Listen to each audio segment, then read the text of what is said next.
तो तब मेरा उम्र 16 साल था। तो मेरे को मायापुर में बहुत अच्छा लगा। तो मेरा उम्र कम था, तो इसलिए मेरा घर से भी अनुरोध किया है कि इतना छोटा उम्र में क्या करोगे मंदिर में जाके। तो मंदिर परिसर में हम एक भक्तों को देखा और पूछा कि मैं यहाँ में रहना चाहता हूँ। तो उसने पूछा कि आपका उम्र कितना है। मैं बोला 16 साल है। तो बोला अभी इस उम्र में तो रखता नहीं है। तो फिर मैंने पुरुषोत्तम महाराज को जाके प्रणाम किया और बताया। तो महाराज बोला ठीक है, तुम अभी गीता का कोर्स करो और जब उम्र हो जाएगा 18 साल हो जाएगा तब आना। तो तब से मैंने घर में जाने के बाद धीरे धीरे माला जप करना शुरू किया। और ऐसे करते करते 6 महीना बाद मायापुर से हमारे घर में एक लेटर गए कि आप लोग मायापुर में 3 दिन आके एक गीता कोर्स कर सकते हैं। तो उसके बाद आए हम लोग, हम हमारा मम्मी दोनों आए और यहाँ में गीता कोर्स किया, अच्छा लगा। तो उसके बाद से हम लोग पहले जैसे 1 माला 2 माला जप करते थे, 6 महीने बाद हम लोग 4 माला 8 माला 10 माला ऐसा जप करते थे। और धीरे धीरे, क्योंकि हम तो गांव से है, गांव में अमी सहार सारे, क्योंकि उधर में बहुत सारे तालाब होते हैं और मछली भी होता है, खुद का खरीदना नहीं पड़ता है।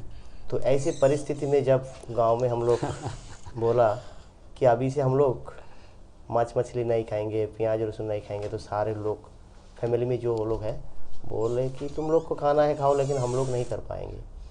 तो भक्ति में हमारा पहला गुरु माता है, क्योंकि मेरा माँ ने 16 साल या ऐसा 14 साल उम्र से भागवतम शिक्षा प्राप्त किए है। और तब से उसने राधा कृष्ण का पूजा करते थे, एकादशी व्रत करते थे, लेकिन वो रोटी खाते थे। तो ऐसा करके उसका भक्ति जीवन चलते थे। लेकिन मैं जब इस्कॉन में आने का सोचा और आया, तब से मेरा मम्मी भी सारे रूल्स फॉलो करते थे और चैंटिंग करते थे, 1 लाख माला जप करते हैं। और धीरे धीरे 1 साल 2 साल में इस्कॉन में आया, तो उसी प्रभाव से माता पिता भी देखने का उत्साह था। बच्चों को देखा नहीं बहुत दिन से, तो मैं बोला कि मैं जा सकता हूँ, एक कंडीशन है, क्योंकि हम जाएंगे तो खाएंगे कहाँ, रहेंगे कहाँ। तो मैं बोला ऐसे ऐसे करो, ऐसे ऐसे करो। तो धीरे धीरे पूरा परिवार 1 साल 2 साल में भक्ति में आया, गांव में आया। अभी तो इस्कॉन की प्रचार है वहाँ में, अच्छा 100-200 फैमिली भी भक्त बन गया, दीक्षित हुआ है। और धीरे धीरे मैं आके ब्रह्मचारी लाइफ में 16 साल बिताया। उसके बाद मैं शादी किया हूँ।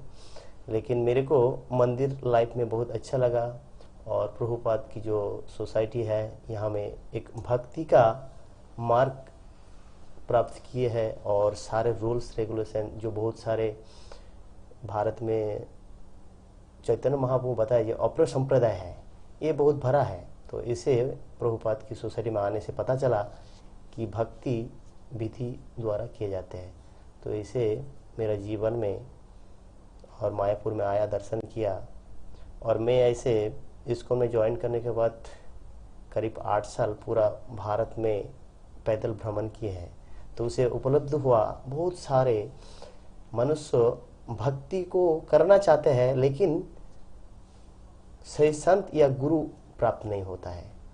तो हम लोग का कर्तव्य होता है, चैतन्य महाप्रभु का जो मिशन है, जारे देखो तारे कहो कृष्णोपदेश, अमर गए गुरु है तारो ही देश। और एक पृथ्वीते आछि जत नगरादि ग्राम, सर्वत्र प्रचार हुए मोरे नाम। तो हम गांव में, शहर में, अलग अलग जगह में जाके प्रचार किए। तो गांव का आदमी का जो भाव है, वो आपके बात को जल्दी स्वीकार कर लेते हैं कि भक्ति के बारे में आप बताएंगे तो बहुत जल्दी वो उसको ग्रहण कर लेते हैं। तो इसी प्रकार प्रभु जी का गांव में गए। प्रभु जी का गांव में 1 2 3 दिन में 50 आदमी आ गया मायापुर में। प्रभु जी के गांव से 50 आदमी आ गया 3 दिन। जस्ट रामनवमी कुछ 15 दिन पहले जो फेस्टिवल होगा, एक ट्राइबल प्रोग्राम होता है, आया। प्रभु जी को अच्छा लगा। प्रभु जी बोला कि मैं मायापुर में आऊँगा, रहूँगा। आ गया। भगवान ने सभी को हाथ फैलाकर बुला रहे हैं, सिर्फ हमको भगवान के पास आना है। हरे कृष्णा। बहुत सुंदर। प्रभु जी जितना उम्मीद किए उससे ज़्यादा हम सबको थोड़ा प्रेरणा प्रदान किए। बहुत सुंदर बात है। तो चलिए, इसके बाद हमारे माता जी, राधा गोविंद माता जी, भगवान की कितनी कृपा है, गुरु महाराज की कितनी कृपा है कि राधा एंड गोविंद दोनों साथ में माता जी प्राप्त किए। तो चलिए माता जी से थोड़ा संक्षेप में जानेंगे कि किस प्रकार भक्ति जीवन में श्रील प्रभुपाद के चरणों में माता जी अपने लाइफ को डेडिकेट किए। और मुझे पहले से पता है कि माता जी बहुत बुक डिस्ट्रीब्यूशन किए श्रील प्रभुपाद का, इतना डिस्ट्रीब्यूशन कि हम जब संकीर्तन करते थे तो उस समय भक्ति विजय महाराज हम सबको प्रेरणा दे, जानते हैं राधा गोविंद माता जी कितना बुक डिस्ट्रीब्यूशन करते हैं मैराथन के समय। तो वही माता जी आज हमारे स्टूडियो में आए हैं। तो चलिए हम कुछ माता जी से 2 शब्द सुनेंगे, अपने भक्ति जीवन में कैसे आए श्रील प्रभुपाद के जीवन। कुछ लोगों के लिए ये प्रश्न जो है आसान है, क्योंकि एक डेट होता है, एक साल होता है, एक मेमोरी होती है, तो हम भक्ति जीवन में आए। मेरा जो लाइफ है वो थोड़ा रिवर्स में चलता है। अब तक मुझे लगता है कि कुछ लोगों के लिए, जैसे प्रभु जी कह रहे थे, भगवान हाथ फैलाकर बुला रहे हैं हमें, तो आ जाओ। तो एक एक लोगों का एक एक कहानी होता है। तो मेरे लिए भगवान बहुत सारे बार बुला रहे हैं। तो फर्स्ट इंसिडेंट, जो फर्स्ट मेमोरी है मेरा, जो कृष्णा बुक है ना, मेरे जो नाना जी थे वो कृष्णा बुक मुझे सुनाते थे रोज़ रात को, और पीछे वो कृष्णा बुक के पीछे वो श्रील प्रभुपाद जी का एक फ़ोटो था। तो मुझे अक्सर बोलना भी नहीं आता था, लेकिन प्रभुपाद जी मेरे सपने में आते थे और मैं नाना जी से कहती थी, वो नाना जी आए थे, वो नाना जी आए थे। तो ऐसे द मेमोरीज़, जो कृष्णा बुक के स्टोरीज़ है और श्रील प्रभुपाद जी के जो स्टोरीज़ है, मेरे नाना जी जो सुनाते थे।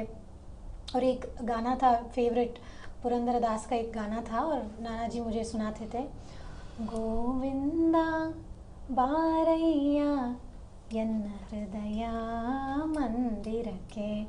तो ये मेरा बचपन का एक मेमोरी है कि भगवान को बुलाना चाहिए, हमारे मन में जो मंदिर है उसमें आके रहने का। तो मेरे नाना जी, जब मैं 11 साल की थी तब वो गुज़र गए। तब मुझे थोड़ा सा क्या बोलते हैं, डिस्कनेक्शन हो गया था प्रभुपाद जी के बुक्स से एक्सेट्रा। तब एक्चुअली मेरे काका वो ब्रह्मचारी थे और वो रोज़ नहीं, हर साल 2-3 बार भक्त लोगों के साथ, ब्रह्मचारियों के साथ मैराथन के लिए, बुक डिस्ट्रीब्यूशन के लिए आते थे। और एक्चुअली जब मेरी माँ प्रेग्नेंट थी तब भी मेरी माँ ने सब डिवोटीज़ का सेवा किया था। तो ऐसे देखा जाए तो मेरे लिए बहुत आई वॉज वेरी लकी कि मेरी फैमिली का बैकग्राउंड वैष्णवा फैमिली में थे। और उसके बाद जब मैं 14-15 साल की थी तब स्कूल में जो कृष्णा बुक का जो एग्ज़ाम्स होता है, क्विज़ होता है, वो हो रहा था। तब मुझे ज़्यादा इंटरेस्ट आया फ़िलॉसफी में, प्रभुपाद जी के जो टीचिंग्स में। और सबसे ज़्यादा मुझे वो 14-15 ईयर्स में श्रील प्रभुपाद जी की जो लाइफ की स्टोरी थी, that was the most motivating factor. मेरे पूरे जीवन का वो एक फाउंडेशन बन गया था कि श्रील प्रभुपाद जी ने सब कुछ भगवान के लिए डेडिकेट किया था उनका लाइफ। तो मुझे अभी से करना होगा ताकि मैं कुछ at least something missionary Srila Prabhupada ji के लिए, चैतन्य महाप्रभु के लिए कुछ कर पाऊँ। तो मेरी शादी हुई 18 साल में और मेरे प्रभु जी भी बहुत सर्विस में थे, प्रीचिंग में थे, तो वो भी बहुत हेल्प हुआ। उसके बाद book distribution, travelling around the world, वो सब रहा। और लेकिन वो जो भक्ति का जो बीज है वो बहुत पहले से ही, जो जैसे प्रहलाद महाराज कहते हैं, कौमारम आचार्येत प्रज्ञो, वो बचपन से ही जो है वो भक्ति का बीज, उसके लिए मैं मेरे माता पिता और मेरे नाना जी सबको मैं थैंक यू कहना चाहूँगी। लेकिन वो उसको, उस बीज को वृक्ष बनने में अभी मुझे लगता है कि बहुत बहुत एसोसिएशन, साधु संगा, भजना क्रिया सब करने की बहुत ज़रूरत है। ऐसा नहीं है कि हम ज़्यादा साल कृष्णा प्रज्ञा में हैं तो ज़्यादा भक्ति है और कम साल है तो कम है, ऐसा नहीं है। और जब मैं फॉरेनर्स को देखती हूँ, अभी मेरे हस्बैंड भी फॉरेनर है, जब फॉरेनर्स को देखती हूँ तो मुझे थोड़ा सा शेम होता है। मतलब हाउ से शेम इन हिंदी, लज्जा। हाँ लज्जा आती है, क्योंकि उनके जो डेडिकेशन है, जैसे उन्होंने सब कुछ छोड़कर प्रभुपाद जी के मूवमेंट में, जो श्री चैतन्य महाप्रभु के लिए, कृष्ण के लिए जैसे वो जीवन त्याग कर रहे हैं, ऐसा मैं नहीं कर पा रही हूँ। तो उन लोगों को देखकर उनके मन में जो श्रद्धा है वो श्रील प्रभुपाद जी की टीचिंग से मिलता है, तो वो देखकर मुझे बहुत प्रेरणा मिलती है। तो थैंक यू आप सबके लिए, और thank you for this invitation इस शो में आने के लिए, और आई एम लुकिंग फॉरवर्ड, आपके जो प्रश्न है विचार करने के लिए हम उत्सुक हैं। बहुत सुंदर माता जी, बहुत सुंदर तरीके से हम सबको बताए कि ये जो भक्ति जीवन में हमारा पदार्पण, ये कोई पार्टिकुलर टाइम देश काल ऐसा नहीं होता, हमारे अनेक जन्मों का भी कुछ कंट्रीब्यूशन रहता है, जिसके कारण यहाँ पे आके वो प्रस्फुटित होता है। जैसे एक छोटा बच्चा बचपन से लेकर 10 क्लास तक पढ़ता है, लेकिन उसका परीक्षा 10 क्लास में, अर्थात मैट्रिक परीक्षा जिसे माध्यमिक परीक्षा बोला जाता है, ऐसे में तो हर साल एक एक परीक्षा देते हैं। तो उसी प्रकार हम लोग भी किसी न किसी जीवन में, कोई शिव का भक्त रहे, कोई भूत का देवता, भूत का भक्त रहे होंगे, कोई प्रेत का भक्त रहे होंगे, कोई माँ काली का भक्त, कोई चांडाल, पिशाचिनी, शमशान, चामुंडा, इस तरह करके थे। लेकिन अभी जो मनुष्य जीवन में हम लोग को जो कृष्ण भक्ति का बीज मिला, तो ये डायरेक्ट हम लोग को नहीं मिला, माता जी के बोलने का भाव है। पिछले जीवन में उससे भी परे जो हम लोग ये करते करते आए, और अभी हम लोग को श्रील प्रभुपाद का चरण कमल प्राप्त हुआ। तो बहुत सुंदर। तो इसी बीच हमारे कुछ प्रश्न आ चुके हैं। तो पहला प्रश्न है हमारे मधुसूदन विष्णु प्रभु जी के लिए। प्रश्न है प्रियंका माता जी, मायापुर धाम। प्रश्न है कि हमारे आसपास शुद्ध भक्तों को कैसे पहचाने, उनका अनुसरण कैसे करें। थैंक यू प्रियंका माता जी, अच्छा क्वेश्चन है आपका। जैसा अभी श्री राधा गोविंद माता जी ने कहा कि साधु संग बहुत महत्वपूर्ण है, साधु संग में भक्ति बढ़ती है, तो आपका क्वेश्चन भी साधु संग से संबंधित है कि साधु संग कैसे किया जाए। वास्तविकता में जो शुद्ध भक्त होते हैं वही साधु होते हैं, बाकी तो साधु बनने का प्रयास कर रहे होते हैं। तो शुद्ध भक्तों को पहचानना हमारे इस भौतिक दृष्टिकोण से संभव नहीं है। जिस प्रकार भगवान कृष्ण की दिव्यता को भौतिक दृष्टिकोण से नहीं जा सकता है, वैसे शुद्ध भक्तों की दिव्यता को भी भौतिक दृष्टिकोण से नहीं जाना जा सकता। तो आपके प्रश्न का उत्तर देते हुए मैं आपको एक किस्सा सुनाना चाहता हूँ। कुछ वर्ष पहले की बात है, हम इस्कॉन जुहू मंदिर में थे, श्री श्री राधा रास बिहारी मंदिर। तो वहाँ शाम के समय में हिज होलीनेस गिरिराज स्वामी महाराज का आना हुआ, और उन्होंने एक अराइवल टॉक दिया। तो उस अराइवल टॉक में एक माता जी ने भी यही क्वेश्चन पूछा था कि हम कैसे जानेंगे कि भगवान के शुद्ध भक्त कौन होते हैं, कैसे पहचानेंगे। तो महाराज ने एक बहुत सुंदर उत्तर दिया। वैसे ये जो प्रश्न है इसकी व्याख्या करने जाए तो ये पूरा सेशन उसी में जा सकता है, तो आपको उत्तर बताते हैं। उन्होंने कहा कि भगवान के कौन भक्त शुद्ध भक्त हैं ये केवल शुद्ध भक्त ही जान सकते हैं, हम नहीं जान सकते। तो अगर आपको जानना है कि जो भक्त जिनका आप संग करना चाहते हो वो शुद्ध भक्त हैं कि नहीं, या शुद्ध भक्त कौन है, तो हम प्रभुपाद जी से प्रार्थना कर सकते हैं, प्रभुपाद जी से पूछ सकते हैं। तो महाराज ने कहा था प्रभुपाद जी के सामने जाइए और हाथ जोड़कर निवेदन कीजिए कि मैं तो नहीं देख पाती हूँ, लेकिन आप तो जानते हो, आप तो जानते हो कि कौन मेरा सही रिप्रेजेंटेटिव है, बोनाफाइड फॉलोअर है। तो आप प्लीज़ मुझे बता दीजिए, आप प्लीज़ मुझे वो संकेत दे दीजिए जिससे कि मेरा मार्गदर्शन हो सके और मैं वैसे भक्तों का सानिध्य प्राप्त कर सकूं। तो ये सरलतम उपाय है। वैसे देखा जाए तो शुद्ध भक्त के लक्षण होते हैं जो हमें अलग अलग ग्रंथों में जानने को मिलते हैं, लेकिन उन लक्षणों को थ्योरेटिकली जानना और उसके अनुसार किसी को पहचान पाना, इसमें गलती हो सकती है, क्योंकि हमारी इंद्रियों में तो दोष हैं। हम सही देख नहीं पाते, सही सुन नहीं पाते, सही अनुभव कर नहीं पाते। इससे सबसे सेफ मार्ग ये है कि हम अपनी बुद्धि पर निर्भर न होकर भगवान के शुद्ध भक्तों पर, आचार्य पर निर्भर हो, उनकी कृपा पर निर्भर हो, और अगर हम सिंसियर होंगे तो हमें वैसे वैष्णव का संग अवश्य मिलेगा। इतना ही कहना चाहेंगे आपके प्रश्न के उत्तर में। धन्यवाद। बहुत सुंदर प्रभु जी, आप अपने पूर्व आचार्यों का अर्थात गिरिराज स्वामी गुरु महाराज का उद्देश्य मतलब एक उदाहरण दे के समझाए हम सबको। तो इस संबंध में मुझे और 3 घटना याद आया कि ये जो शुद्ध भक्त को कैसे पहचाने, ऐसे में चैतन्य चरितामृत में वर्णन किया गया कि वैष्णवेर चिंते नारे देवेर सौकती, मतलब वैष्णव को पहचानना कि देवताओं भी नहीं समझ पाते। तो हु एम मी, आप कौन है और मैं कौन हूँ जो साधन किसी व्यक्ति विशेष को पहचान पाए, वैष्णव को पहचान पाए।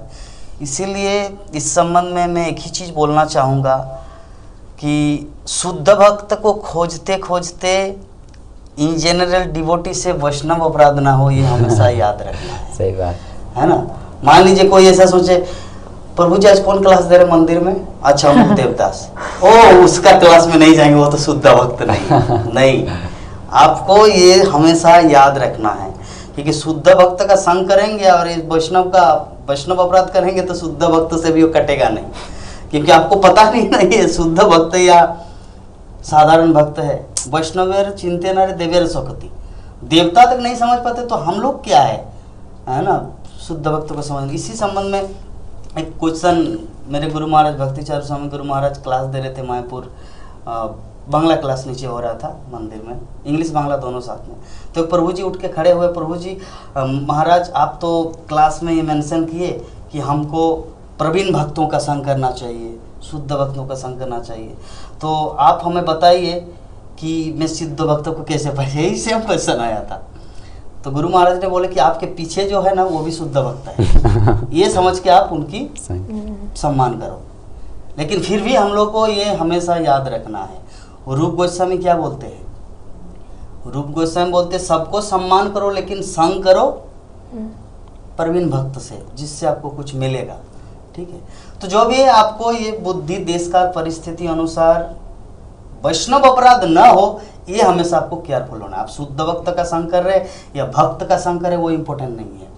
और एक तीसरा दृष्टांत, तीसरा उदाहरण ये है, गुरु महाराज और एक चीज बोले थे, अगर कोई भक्त सामने ना मिले तो प्रभुपाद का पुस्तक खोलो और पढ़ो, क्योंकि प्रभुपाद साक्षात उनके पुस्तक में है ना। इस संबंध में प्रभुपाद का खुद का कथा नहीं है। एक भक्त आके बोला, प्रभुपाद आपके अप्रकट होने के बाद हम आपका संग कैसे प्राप्त करें। तो दूसरा भक्त बोला, क्या मैं दिन भर अगर 64 माला जप करता रहूं कि आपका संग होगा। बोले कि 30%। चलो प्रभुपाद बोले, अच्छा ठीक है, ये पूरा LCD 80 इंची का LCD में आपका वीडियो लेक्चर लगाऊं और सब समय देखता रहूं, आपका संग होगा। प्रभुपाद बोला 80%। अच्छा तो कैसे होगा आपका 100% संग। तो श्रील प्रभुपाद बोले, अगर आप if you read my books then you will associate with me 100%। अगर आप मेरा पुस्तक, मेरे ग्रंथ का अध्ययन करेंगे तो आप मेरा संग प्राप्त करेंगे 100%। तो श्रील प्रभुपाद से बड़ा शुद्ध भक्त हमारी नज़रों में तो नहीं है। तो अगर कोई साथ में न हो तो उस समय विचलित नहीं होना है, प्रभुपाद का पुस्तक को खोलना है और पढ़ना है। और किसी भी वैष्णव को दर्शन करे तो उसको आपको शुद्ध भक्त ही मानना है। क्योंकि अगर आप विचार करें, ओ आप तो अशुद्ध भक्त है, मैं तो आपसे थोड़ा बड़ा हूँ, ऐसा फीलिंग करना, तो आप तो वैष्णव बने नहीं ना अभी तक। क्योंकि वैष्णव का भाव क्या है, दीनादोपि सुनिचैन तरोरपि सहिष्णुना, दूसरों को सम्मान देना है, खुद को। तो अगर मैं शुद्ध भक्त हूँ, आप अच्छे भक्त नहीं है, दैट मीन्स हम तो उसको सम्मान नहीं दे रहे, तो ये तो वैष्णव फिलोसॉफी के विरुद्ध है। दैट मीन्स हम लोगों को किसी भी भक्त को शुद्ध भक्त मानना है, लेकिन मानना है, लेकिन ऑथोराइज रूप से तो शास्त्र भी विवेचना करेंगे ना, वो शुद्ध भक्त है या क्या भक्त है। तो हम लोगों को ये केयरफुल रहना है, ये पूर्णतः केयरफुल रहना है। और इसी संबंध में हमारे और भी बहुत सारे घटना है। महाप्रभु को जब पूछा गया कि कौन है वैष्णव, पहले साल में जब कुलीन ग्राम में जब एक भक्त ने महाप्रभु को पूछा, महाप्रभु वैष्णव कौन है, तो महाप्रभु उस दिन उत्तर दिया कि जो हरिनाम करता है वो वैष्णव है, 2018 में। फिर 2019 में महाप्रभु एक साल बाद उत्तर दिए कि जो हर समय हरिनाम करता है, हर क्षण हरिनाम जपता है, वो भी वैष्णव है। और 2020 में, मतलब 3 साल बाद, महाप्रभु ने उत्तर दिया कि जिसको देखने मात्र से कृष्ण का स्मरण आए उसे ही तुम वैष्णव प्रधान जानो, है ना। तो मान लीजिए एक भक्त के तिलक रहता है, कंठी माला रहते हैं, पोशाक रहते हैं उस तरह, तो उसको देखने से कृष्ण का स्मरण हो रहा है, तो ये तो वैष्णव प्रधान है। तो वैष्णव प्रधान भी मीन्स शुद्ध भक्त। तो ये हमारे आचार्यों के माध्यम से हम लोग को सीखना है, महाप्रभु के आचरण के माध्यम से हम लोग को समझना है कि एक्चुअली शुद्ध भक्त को कैसे पहचाने, कैसे समझे और कैसे उसके साथ एसोसिएट करें। तो अल्टीमेटली कंक्लूजन जो निकला, प्रभु जी बहुत ही सुंदर रूप से समझाए। हाँ, तो माता जी आप सेटिस्फाइड हुए कि नहीं? तो मेरे पास जो अनुभव था आपको बोले प्रभु जी की आज्ञा से।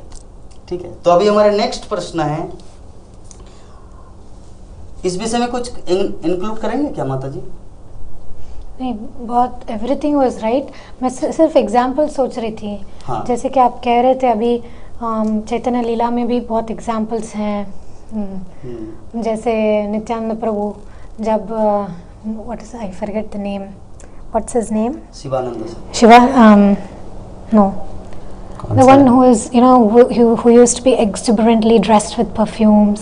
Oh, Pundarika Vidyanidhi, Gadadhar Pandit. Gadadhar Pandit, sorry, thank you. Gadadhar तो पंडित का पिताजी पुंडरीक विद्यानिधि, नहीं, उनके गुरु जी। ये वो बात से हम बोल रही हैं जब वो साथ में जाते हैं मुकुंद के साथ में, वो बोलते हैं कि ये शुद्ध भक्त है। तो दिखने में वो तो बहुत ही भौतिक समान दिखते थे, क्योंकि उनके बाल जो बहुत तेल लगाकर, उनके जो कपड़े बहुत ही महंगे वाले कपड़े, और पान खा रहे थे, तो देखने में तो शुद्ध भक्त नहीं लग रहे थे।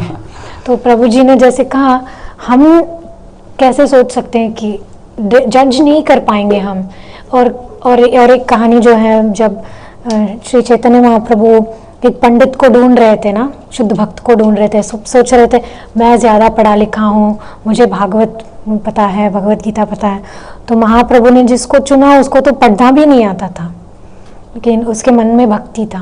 तो जैसे आप कह रहे थे, एग्जाम्पल्स याद आ रहे थे, बस बहुत सारे हैं।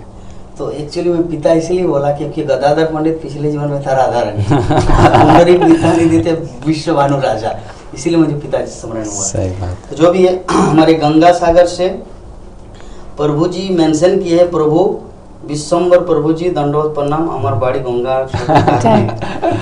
आपके लिए प्रश्न आया है। प्रश्न इस प्रकार है कि আমার মধ্যে ভক্তি হয়েছে কিভাবে বুঝতে পারবো? मेरे अंदर भक्ति है, लेकिन कैसे समझेंगे कि मेरे पास भक्ति है या भक्ति हो गया है? बहुत अच्छे प्रश्न है। हम लोग के अंदर में भक्ति हो रहे हैं या भक्ति हुए हैं या भक्ति का कुछ अनुभव हो रहा है, तो हम कैसे पहचान पाएंगे? जिस प्रकार प्रभुपाद कुछ रूल्स रेगुलेशन दिए हैं, हम भक्ति करते हैं शुरुआत में जब हम माला जप करते हैं, तो माला जप करते करते कभी हमारा नींद आ जाते हैं या सो भी जाते हैं। हम लोग जब बिस्तर में होते हैं, लेकिन माला को हम छोड़ देते हैं, लेकिन सोते हुए भी हम मुंह में जब बीच बीच में भगवान का नाम उच्चारण करते हैं,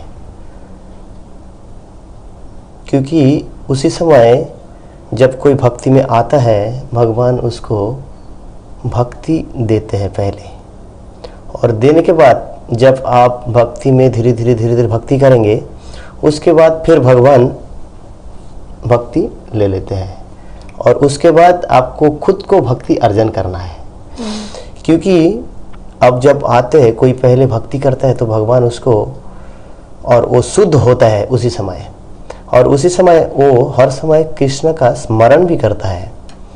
जैसे प्रसाद भगवान का एक कृपा, उसको जैसे वो बहुत श्रद्धा करके लेते हैं, उसी प्रकार नाम को भी बहुत श्रद्धापूर्वक लेते हैं।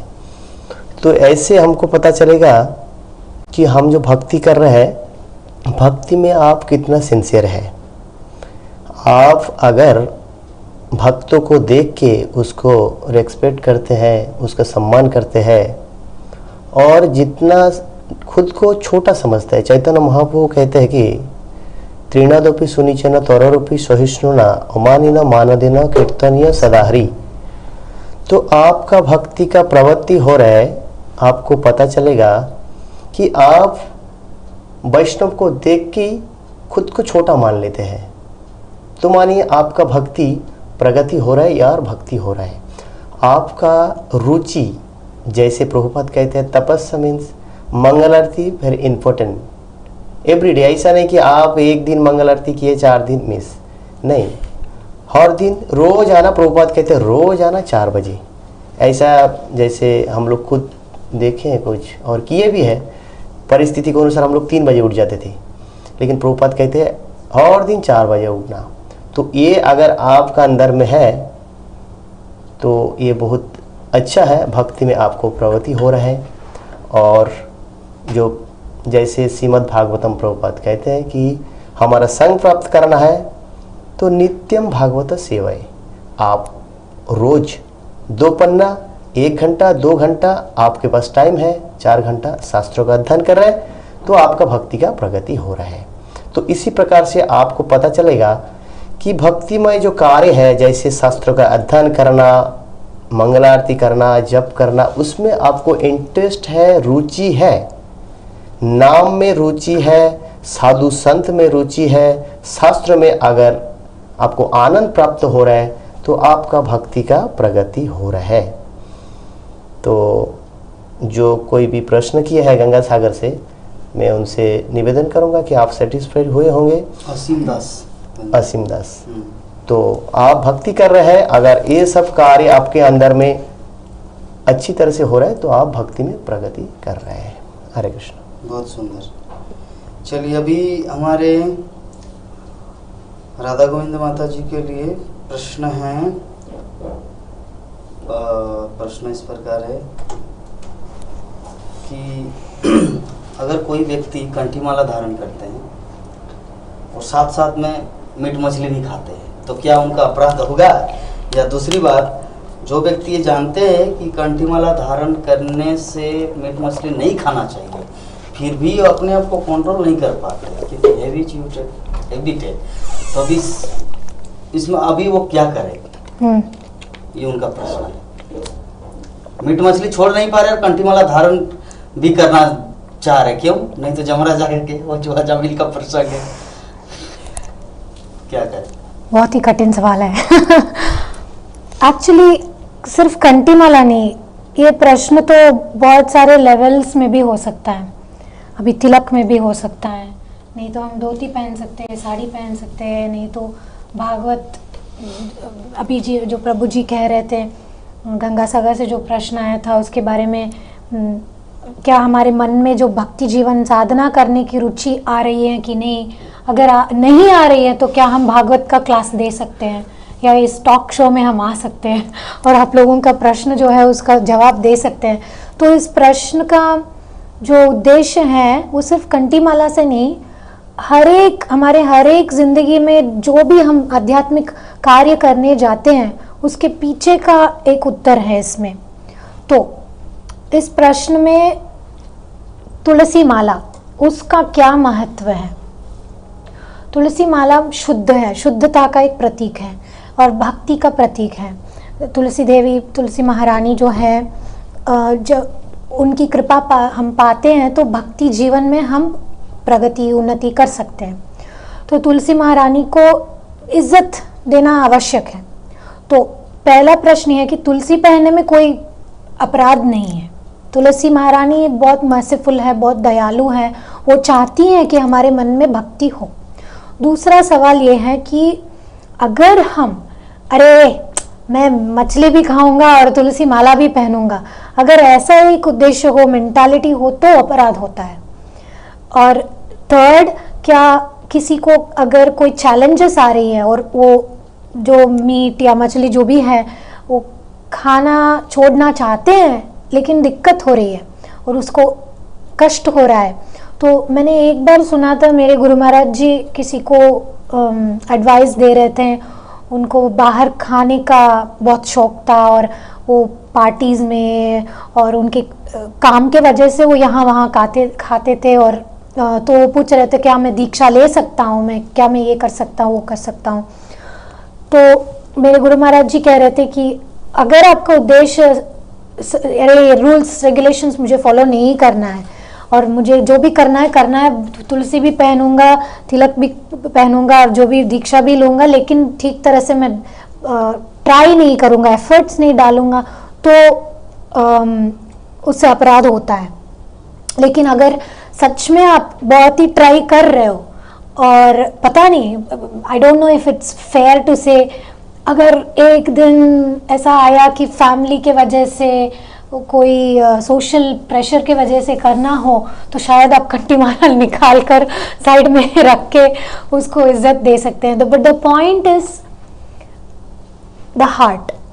हमारे मन में अगर तुलसी महारानी के लिए इज्जत है और कृष्ण भक्ति में हम प्रगति करना चाहते हैं, तो अगर हम ठीक साधु संग कर रहे हैं। मेरे एक अंकल थे, उनको बहुत ये वो खाने का बहुत शौक था, और जब वो हरे कृष्ण मंदिर आए और हमारे जो फीस्ट प्रसादम था, संडे फीस्ट का प्रसादम, जब वो खा रहे थे, और उन्होंने कहा अरे इसके बाद तो मुझे कुछ और खाने का टेस्ट ही नहीं है, सारा वो बाहर का जो तमोगुण का जो रुचि है वो चला गया है। तो ये समझना बहुत ही ज़रूरी है कि क्यों अब तक वो रुचि है, क्योंकि आपको हायर टेस्ट नहीं मिला है। अगर आपको इस्कॉन मंदिर में हमारी कुकिंग क्लासेस चल रही हो तो वहाँ पे जाइए, थोड़ा अच्छा कुकिंग सीखे, तो सत्व गुण का जो प्रसाद आप खाएंगे ना, तो वो जो भी इच्छा है, टेस्ट है, जो लोअर मोड में तमोगुण में जो होता है वो चला जाएगा। लेकिन हमें वी हैव टू प्रे, हमें प्रार्थना करनी चाहिए, भगवान के सामने अभी झुकना चाहिए, सिर्फ भगवान के सामने कि मुझे ये वीकनेस है कृष्ण, और मुझे इसको छोड़ने में प्लीज़ मदद कीजिए। हम खुद शायद नहीं कर पाएंगे, लेकिन भक्तों की कृपा से और भगवान की कृपा से अवश्य कर पाएंगे। तो मेरा फाइनल आंसर ये है कि अगर आप में इच्छा है तो पॉसिबल है। अगर आपके मन में ये छोड़ने का एक संकल्प है, तो भगवान अवश्य हेल्प करेंगे, और भक्त लोगों का आप हेल्प भी ले सकते हो। ये खुद के साथ कठिन होने की पॉइंट नहीं है, लेकिन अगर आप पहनना चाहते हो तुलसी माला, तो छोड़ दीजिए और पहनिए। यही है एक परफेक्ट आंसर। बहुत सुंदर।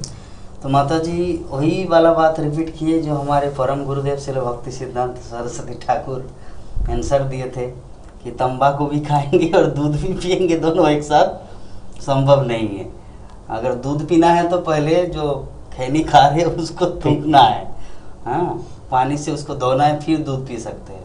तो दूध पीना मीन्स भक्ति को ग्रहण करना, अर्थात शुद्ध शाकाहारी भोजन करना, कंठी माला धारण करना। तो इसीलिए आपको वो चीज़ को त्यागना है जो हमारे भक्ति के लिए विरुद्ध है। तो बहुत सुंदर माता जी प्रश्न का उत्तर दिए। अरे एक बहुत इम्पोर्टेंट पॉइंट ये है कि हमें दिखावट नहीं करना चाहिए। अगर मुझे दिक्कत हो रही है, जो भी शाकाहारी खाने में दिक्कत हो रही है, मुझे बाहर तुलसी माला पहनकर सब दिखाने की ज़रूरत नहीं है कि मैं सब परफेक्टली कर रहा हूँ, लेकिन घर में जो कर रहे हैं इससे थोड़ा दूर रहना चाहिए। अगर सच में प्रोग्रेस चाहिए, उन्नति चाहिए, तो थोड़ा रुकिए।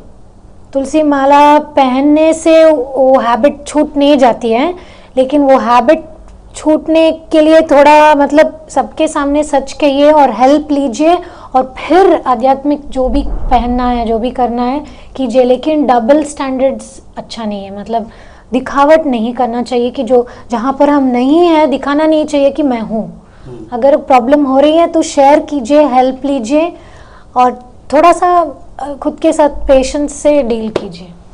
बहुत सुंदर माता जी, फाइनल के फाइनल एकदम सुंदर आंसर दिए कि दिखावा नहीं करना चाहिए। अगर आपको मीट मछली में इतना ही रुचि है तो अभी तुलसी माला लेने का ज़रूरत ही नहीं है। पहले ज्ञान हासिल कीजिए एक्चुअली वो क्या चीज़ है ना। सब कुछ के पीछे डिपेंड करता है ज्ञान। सुअर क्यों मल खाता है? वाई? क्योंकि उसको पता नहीं कि ये मल है। तो उसी प्रकार जब आपको पता चलेगा ये क्या खा रहा हूँ मैं, तब आप ऑटोमेटिकली छोड़ देंगे, है ना। बाय फोर्सली कुछ नहीं होता, ओवरनाइटली कुछ नहीं होता। इसीलिए पहले चीज़ को समझिए कि मैं जो खा रहा हूँ वो क्या है। हाँ, अगर आपको समझ में आएगा ये क्या चीज़ खा रहा हूँ, तो ऑटोमेटिकली एक दिन आपके अंदर अरुचि आएगा। सुअर का उधर अपने आप को सुअर मानना है ना, कि सुअर क्या खाते हैं। एक बाकी गाय क्या खाते हैं? घास खाते हैं। और सुअर क्या खाते हैं? मल खाते हैं। दोनों ही पशु है। उसी प्रकार मनुष्य, एक मनुष्य शाकाहारी भोजन भी खाते हैं, एक मनुष्य मीट मछली खाते हैं। सुअर और गाय मांसाहारी शाकाहारी। तो अपने आप को इस तरह नॉलेज अपने अनुभव के द्वारा वो सेपरेट करना है कि मैं क्या कर रहा हूँ। ठीक है, तो जो भी है माता जी बहुत सुंदर ढंग से आपको समझाए। अल्टीमेटली बोलने का भाव यही है कि अभी तुलसी माला धारण मत कीजिए, पहले वो रुचि से अरुचि में लाई, उसके बाद धारण कीजिए। ठीक है, नेक्स्ट हमारे प्रभु जी के लिए प्रश्न है, मधुसूदन प्रभु जी के लिए, कि प्रभु जी अगर ये जो सृष्टि है, मतलब ये प्रकृति अगर इतना सुंदर है, भगवान ने इतना सुंदर निर्माण किया, तो यहाँ के लोग इतने खराब क्यों हैं? और इतना रोना धोना दुख कष्ट वाई? राकेश सोनी, रायपुर, छत्तीसगढ़। आपने जो प्रश्न पूछा है राकेश जी, फिर से उसका एक बहुत लंबा उत्तर हो सकता है। भगवान की सृष्टि का कारण क्या है, ये श्रीमद् भागवतम में बहुत अच्छी तरीके से समझाया गया है। श्रील भक्तिविनोद ठाकुर एक ग्रंथ लिखे हैं, उसमें वो बताते हैं कि भगवान सृष्टि क्यों किए, हमें अवसर देने के लिए, एक अपॉर्चुनिटी देने के लिए। क्या अपॉर्चुनिटी देने के लिए? कि हम अपने हृदय को शुद्ध बना सकें। हमारे हृदय में जो स्वार्थ की भावना है उसको शुद्ध प्रेम की भावना में परिवर्तित कर सकें। तो पहले हमको जानना चाहिए कि ये संसार दिखता अच्छा है, लेकिन कृष्ण गीता में इस संसार को बहुत अच्छा नहीं बताते हैं। कृष्ण गीता में स्पष्ट रूप से 8वें अध्याय के 15वें श्लोक में कहते हैं, दुःखालयम अशाश्वतम, ये संसार दुखों का घर है और ये अशाश्वत है। भगवान ने इसकी रचना ही ऐसे की है कि ये दुखों से भरा हुआ है। ये दिखता अच्छा इसलिए है क्योंकि हमारी आँखों के ऊपर में माया का बादल छाया हुआ है, इसलिए हमको अच्छा दिखता है। जो ज्ञान की दृष्टि से देखता है उसको तो इस संसार में जन्म मृत्यु जरा व्याधि दुख दोष अनुदर्शनम यही दिखता है, और जो अज्ञानिक दृष्टि से देखता है उसको ये संसार बहुत अच्छा लगता है। तो पहली बात, कोई अगर कहे कि संसार बहुत अच्छा है तो इसका कारण ये है कि या तो वो व्यक्ति पूर्ण अज्ञान में है या फिर वो व्यक्ति पूर्ण शुद्ध भक्त है। केवल दो लोगों को यह संसार अच्छा लग सकता है। एक जो एकदम शुद्ध भक्त है उनको अच्छा लगेगा क्योंकि वो पूरी तरह से भगवान की भक्ति कर रहे हैं, तो उनको तो फ़र्क नहीं पड़ता वो आध्यात्मिक जगत में हो, भौतिक जगत में हो, नरक में हो, स्वर्ग में हो, उन्हें कुछ फ़र्क नहीं पड़ता है। और जो व्यक्ति पागल है, मूर्ख है या ज्ञानी है, उसको भी ये संसार बहुत अच्छा लग सकता है। जिसको भी थोड़ा ज्ञान है उसको तो पता है कि ये संसार सही स्थान नहीं है। और यहाँ दुख क्यों है उसको एक उदाहरण के साथ आपको बताना चाहता हूँ। एक स्कूल में स्टूडेंट जाता है तो स्कूल में उसको पढ़ना पड़ता है, जो कि इतना आनंददायक कार्य नहीं है। उसमें संघर्ष है, मेहनत है, त्याग है ना। व्यक्ति डॉक्टर के पास जाता है, मेडिसिन लेता है, तो वो जो रिकवरी का प्रोसेस है, हेल्थ रिकवरी का, वो भी इतना आनंददायक प्रोसेस नहीं है। उसमें भी डूज होते हैं, डोंट्स होते हैं, बहुत सारे प्रिकॉशंस लेने होते हैं। एक व्यक्ति जब जेल चला जाता है, उसने कुछ क्राइम कर दिया है, तो उसका जो रिफॉर्मेशन का प्रोसेस होता है वो भी इतना आनंददायक नहीं होता है। उसमें भी उसको अपने आप को बदलने के लिए संघर्ष करना होता है। ये तीनों के तीनों जो स्थान हैं, चाहे स्कूल हो, अस्पताल हो या जेल हो, ये परिवर्तन लाने के स्थान हैं। एक अनकल्चर्ड, अनसिविलाइज्ड व्यक्ति को एक कल्चर्ड, सिविलाइज्ड व्यक्ति बनाने का स्थान है। जो अपूर्णताएं हैं उसको पूर्णता में बदलने का स्थान है। तो ये भौतिक जगत वैसा ही एक स्थान है जहाँ पर हम अपूर्ण अवस्था से पूर्ण अवस्था की ओर बढ़ने के लिए आए हैं, और उस शिक्षा को प्राप्त करने में कठिनाई होती ही होती है। It's a part of the process, वो प्रोसेस का एक पार्ट है, वो हमको जानना होगा। और अगर आपका प्रश्न ये है कि लोग क्यों बुरे हैं, तो सिंपल सा उत्तर है ना, जैसे कि एक हॉस्पिटल में कौन लोग जाएंगे? जो बीमार है ना। स्कूल कौन जाएगा? जो अज्ञानी है। जेल में कौन जाएगा? जिसने क्राइम किया है। तो उस हिसाब से देखा जाए तो इस संसार में कौन व्यक्ति आया है? वो व्यक्ति जिसमें कमियां हैं, वो व्यक्ति जो अभी शुद्ध नहीं है। तो जो शुद्ध नहीं है उससे हम शुद्धता एक्सपेक्ट कैसे कर सकते हैं? वो तो हमारी गलती हो जाएगी, है ना। तो फर्स्ट हमें ये क्लैरिटी रखनी चाहिए कि ये संसार किस लिए कृष्ण ने बनाया। दूसरा, यहाँ पर जो है वो कौन है, और फिर वही एक्सपेक्ट करके फिर हमको आश्चर्य तब होना चाहिए जब यहाँ पर हमें कोई अच्छा व्यक्ति मिल जाता है या फिर कोई व्यक्ति हमसे अच्छा व्यवहार कर लेता है कि भाई इस संसार में भी अच्छे लोग हैं, हालांकि ये तो उन लोगों के लिए स्थान भी नहीं बना है, लेकिन संसार में ऐसे लोग हैं। तो इतना ही कहना चाहेंगे अपने आपके प्रश्न के उत्तर में। Thank you. हरे बहुत कृष्णा। सुंदर। प्रभु जी इतना सुंदर समझाए, मुझे नहीं लगता कि इसके पर और कुछ बोलना है। हाँ, कि 3 चीज लास्ट में जो बोल दिए कि पहले समझना है, क्योंकि प्रश्न इस प्रकार था कि भगवान ने इतना सुंदर सृष्टि बनाए, इतना सुंदर सृष्टि क्रिएशन रचे, लेकिन यहाँ के लोग इतने खराब क्यों हैं, इतने बुरे क्यों हैं। तो प्रभु जी बताया कि 3 हॉस्पिटल में कौन व्यक्ति रहते हैं जो बीमार है, पागल खाना में कौन व्यक्ति है जो पागल है ना, स्कूल में कौन व्यक्ति है जो अज्ञानी है, ठीक है ना। तो वहाँ पे अगर उसको एक्सपेक्ट करेंगे PUT पुट और BUT बट, तो वो लोग नहीं जान पाए, उसके लिए टीचर के पास जाना है चीज़ को समझने के लिए। तो सुंदर ढंग से प्रभु जी समझाएं। इसके बाद हमारे इस विषय में कुछ बोलना है प्रभु जी आपको? नहीं, ठीक है, ठीक है ना, अच्छी तरह से समझा दिया, ये बहुत अच्छा उत्तर है। चलिए, तो आपके लिए प्रश्न है। प्रभु जी का नाम प्रकाश जेना। तो ये 2 बार प्रश्नों को किए, हम समझ नहीं, फिर भी हम पढ़ देते हैं। मैं इनको 2-3 बार बोला कि Prabhu ji I don't understand your question. ये लिख रहे कि प्रभु जी माला करता हूँ लेकिन मन नहीं लगता है, पहला। और उसको समझाए है कि पहले मैं 4 माला करता था लेकिन मेरा मन करता था कि और 1-2 माला करो, लेकिन अब थोड़ा मेरा रुचि कम हो रहा है भक्ति में, ऐसा क्यों, जबकि मैं 16 माला अभी भी कर रहा हूँ। ये मैं समझ नहीं पाया लास्ट में जो सेंटेंस है, देखिए पढ़ के, है ना जी। तो चलिए, पहला वाला जो उनका क्वेश्चन है कि भक्ति में रुचि क्यों? माला जप कर रहा हूँ, लेकिन पहले 4, अभी 4 माला करते थे, 4 से उस समय सोच रहे कि थोड़ा 5-6 माला करें। मुझे शायद इनका प्रश्न समझ में आया। ये बोल रहे हैं कि जिस समय मैं 4 माला जप करता था उस समय मेरा मन ऐसा करता था कि 1-2 और कर लूं, मतलब और ज्यादा करने की इच्छा होती थी। लेकिन अब 16 करने लगा हूं, तब से इच्छा ज्यादा करने की नहीं होती है। मतलब 16 के मतलब 17-18 माला करने की रुचि सही है, नहीं हो रहा है। तो इस संबंध में रुचि क्यों कम हो रहा है? व्हाट इज द सीक्रेट या कारण क्या है? तो आपके प्रश्न भक्ति का प्रगति का ही है। तो भक्ति का प्रगति करने के लिए आप पहले 4 माला जप करते थे, उसी समय आपको रुचि होता था 16 माला जप करने का। अभी आप 16 माला जप कर रहे हैं आपको, और उससे ज़्यादा रुचि क्यों नहीं हो रहा है या कर नहीं पा रहे हैं? क्योंकि जब पहले हम लोग जप का शुरू करते हैं, 1-2 माला करते हैं, कंप्लीट हो जाते हैं और फिर अपने अपने काम में चले जाते हैं, तो बाद में ऐसा महसूस होता कि और 2-4 माला कर लेंगे। जब आपको फ्री टाइम होते हैं तब आप पूरे करते थे, और अभी आप एक फिगर राउंड 16 माला जप करते हैं, तो उसके बाद अपने कुछ भी सेवा या अपने कार्य में बिजी रहते हैं, कर नहीं पाते हैं। और एक बड़ी बात है कि आपका मन में जो सोच है ये बहुत अच्छा सोच है।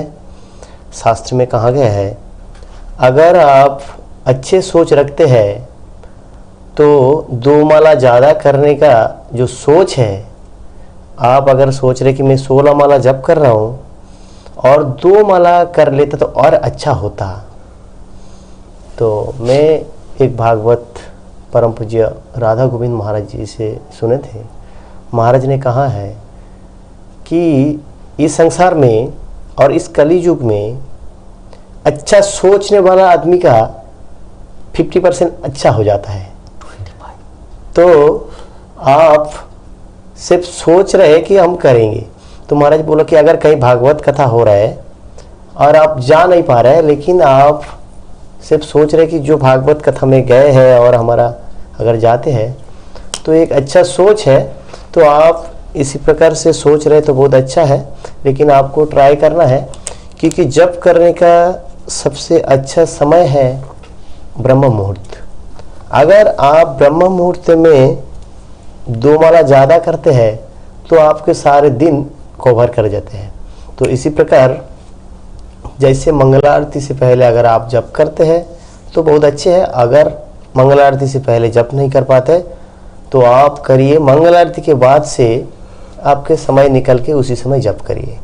तो इससे क्या होता है, ये समय फ्री होता है और माइंड पूरा फ्रेश रहता है।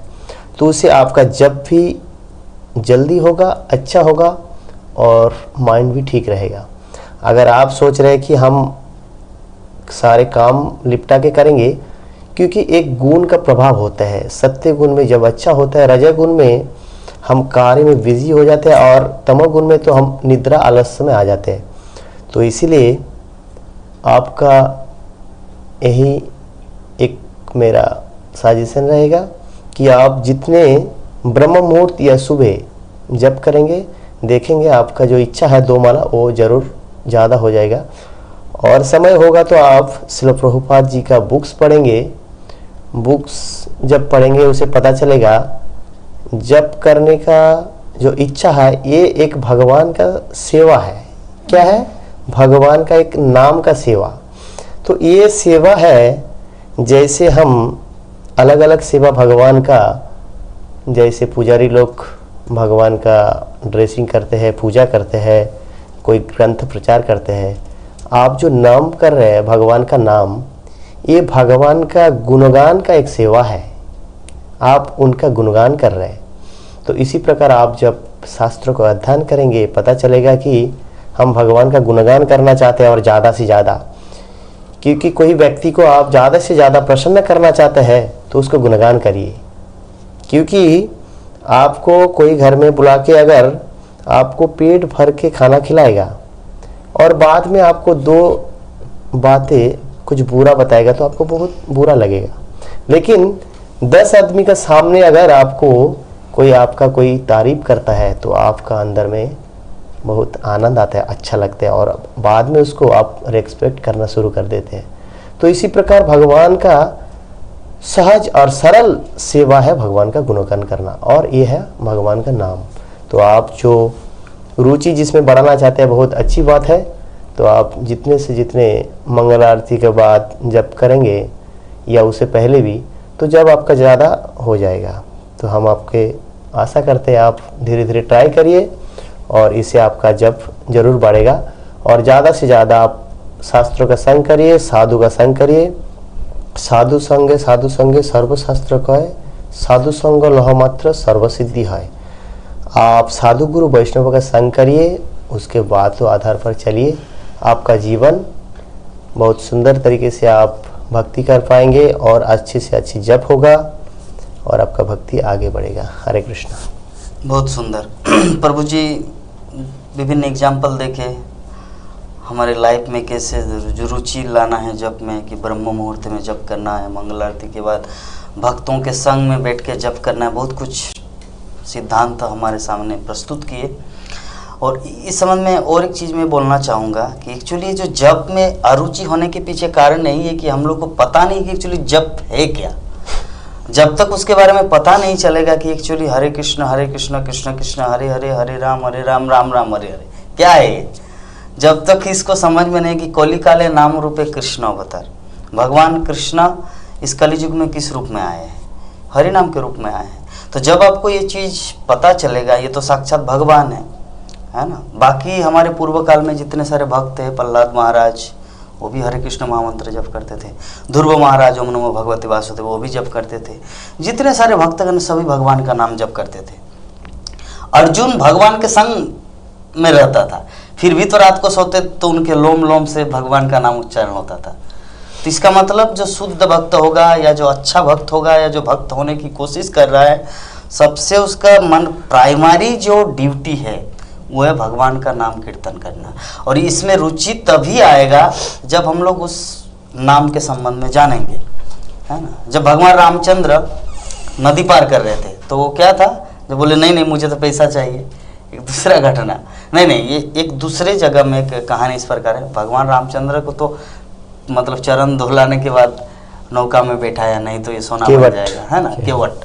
हाँ, तो एक दूसरा इस प्रकार का घटना है कि उसको दिया गया पारस पत्थर, लेकिन बोले कि नहीं मुझे तो 25 पैसा चाहिए, है ना। तो उनको पता नहीं एक्चुअली ये जो पारस पत्थर एक्चुअली है क्या, इसीलिए 25 पैसा की उम्मीद लगाए हैं। तो इसी प्रकार हम लोग को किसी भी चीज़ को पहले जानना है, जब तक नहीं जानेंगे तब तक उसमें रुचि नहीं आएगा। हरि नाम में रुचि तभी आएगा जब हम लोग हरि नाम को जानेंगे कि भगवान हर युग में आते हैं, कभी कृष्ण बनकर, कभी राम बनकर, कभी नृसिंह बन, कभी वामन देव रूप में। लेकिन कलियुग में भगवान किस रूप में आए? कलियुग में भगवान 2 रूपों में आए, एक्चुअली 3 रूप में। दारुक आपका भगवान का विग्रह, हाँ, और हरिनाम ग्रंथ और रूप में, ग्रंथ श्रीमद् भागवतम। तो 3 रूप में भगवान आए हैं, तो आपको तीनों का संग करना है। और तीनों को समझने के लिए आप, मतलब विग्रह को समझने के लिए भी भागवतम का जरूरत है, और हरिनाम को समझने के लिए भी शास्त्र भागवतम शास्त्रों का जरूरत है। हरिनाम ऐसे ही आप करेंगे, जैसे श्रील प्रभुपाद एग्जाम्पल देते हैं कि मान लीजिए कोई व्यक्ति, हरिनाम एक्चुअली क्या है, इसका प्रमाण प्रूफ क्या है, या आध्यात्मिक है या भौतिक है, इसका पता कैसे चलता है? जैसे कोई व्यक्ति पेप्सी, कोका कोला, फेंटा ऐसे अगर कितना देर तक जप करते रहे वो तो थक जाएगा। लेकिन हरे कृष्णा पूरा दिन भर करेंगे फिर भी थकेंगे नहीं। That is the proof. ये प्रमाण है कि ये आध्यात्मिक है, ट्रांसेंडेंटल, इसमें बोरिंग फील नहीं होता। ठीक है, तो जो भी है प्रभु जी आपको बहुत सुंदर ढंग से समझाए, आपको इसी अनुसार चलना है। पहले नाम को जानना है और जो गुण का प्रभाव बताए, है ना, क्योंकि एक समय का भी पर्टिकुलर टाइम होता है। मान लीजिए रात में अगर 12 बजे आप अगर जप माला करेंगे ना, तो एक माला जप करने में 1 घंटा लगता है ना प्रभु जी, अनुभव है। 10 बजे आप माला पकड़िए, तो आप 10 बजे पकड़ेंगे, आपका 10:20, 10:25 लग जाए एक माला करने में। और वो अगर मंगल आरती के बाद 5 बजे अगर किया जाए तो वही माला आप 7.5 मिनट में आपका एक माला एकदम पूरा फ्लुएंटली, समझ भी नहीं पाएंगे कि कैसे खत्म हो गया एक माला, है ना। तो ये समय का बात है, सत्य गुण इसीलिए प्रभु जी बताए, तो इसीलिए आपको चीज़ को समझना है।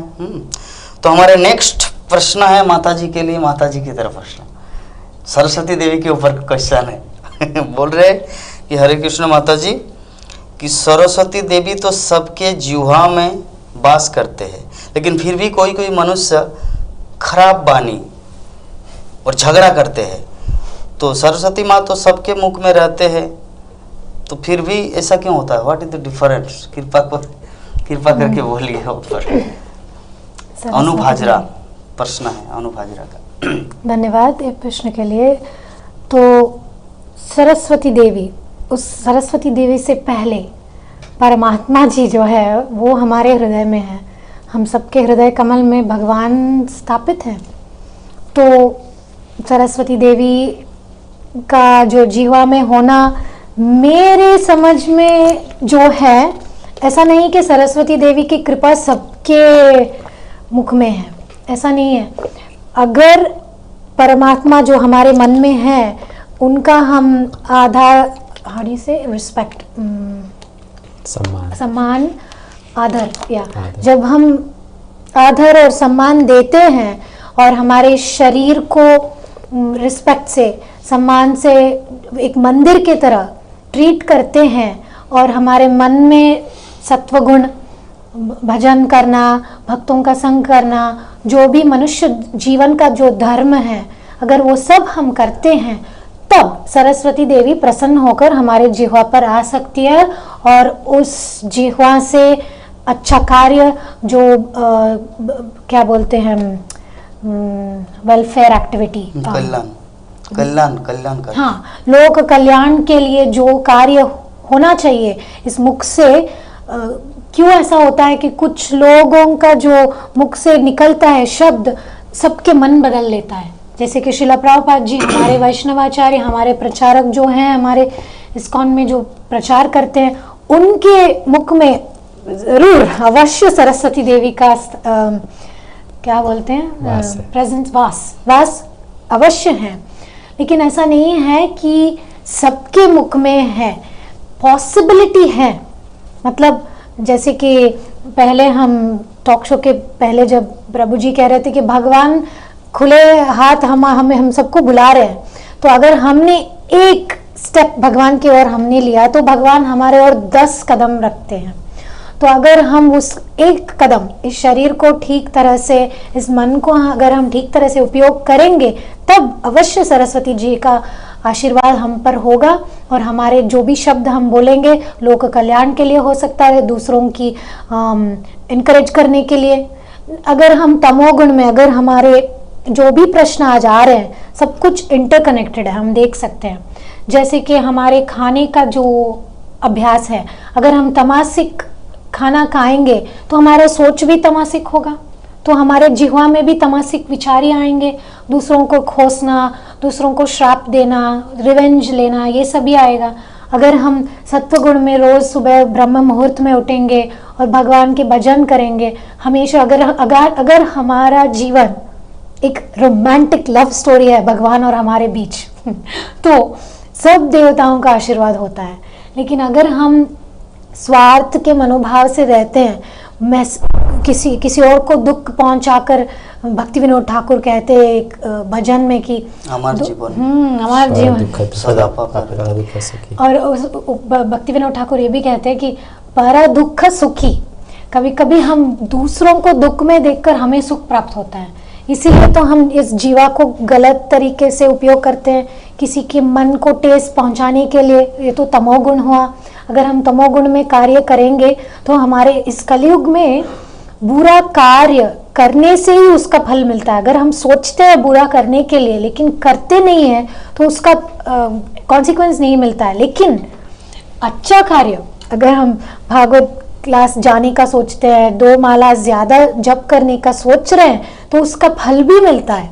तो क्यों ना हम इस जीवा को हरिनाम में लगाएं। तो अगर हम हरिनाम में लगाएंगे तो टाइम भी वहां चला जाएगा और दूसरों को गलत बातें कहने में या तो फिर दूसरों को डिस्करेज करने में टाइम भी कम होगा, और इस सत्व गुण के कारण और शुद्ध सत्व के कारण और भगवान की जो नाम की शुद्धता के कारण मन भी परिवर्तन हो जाएगा और हमारा जीवन भी परिवर्तन हो जाएगा।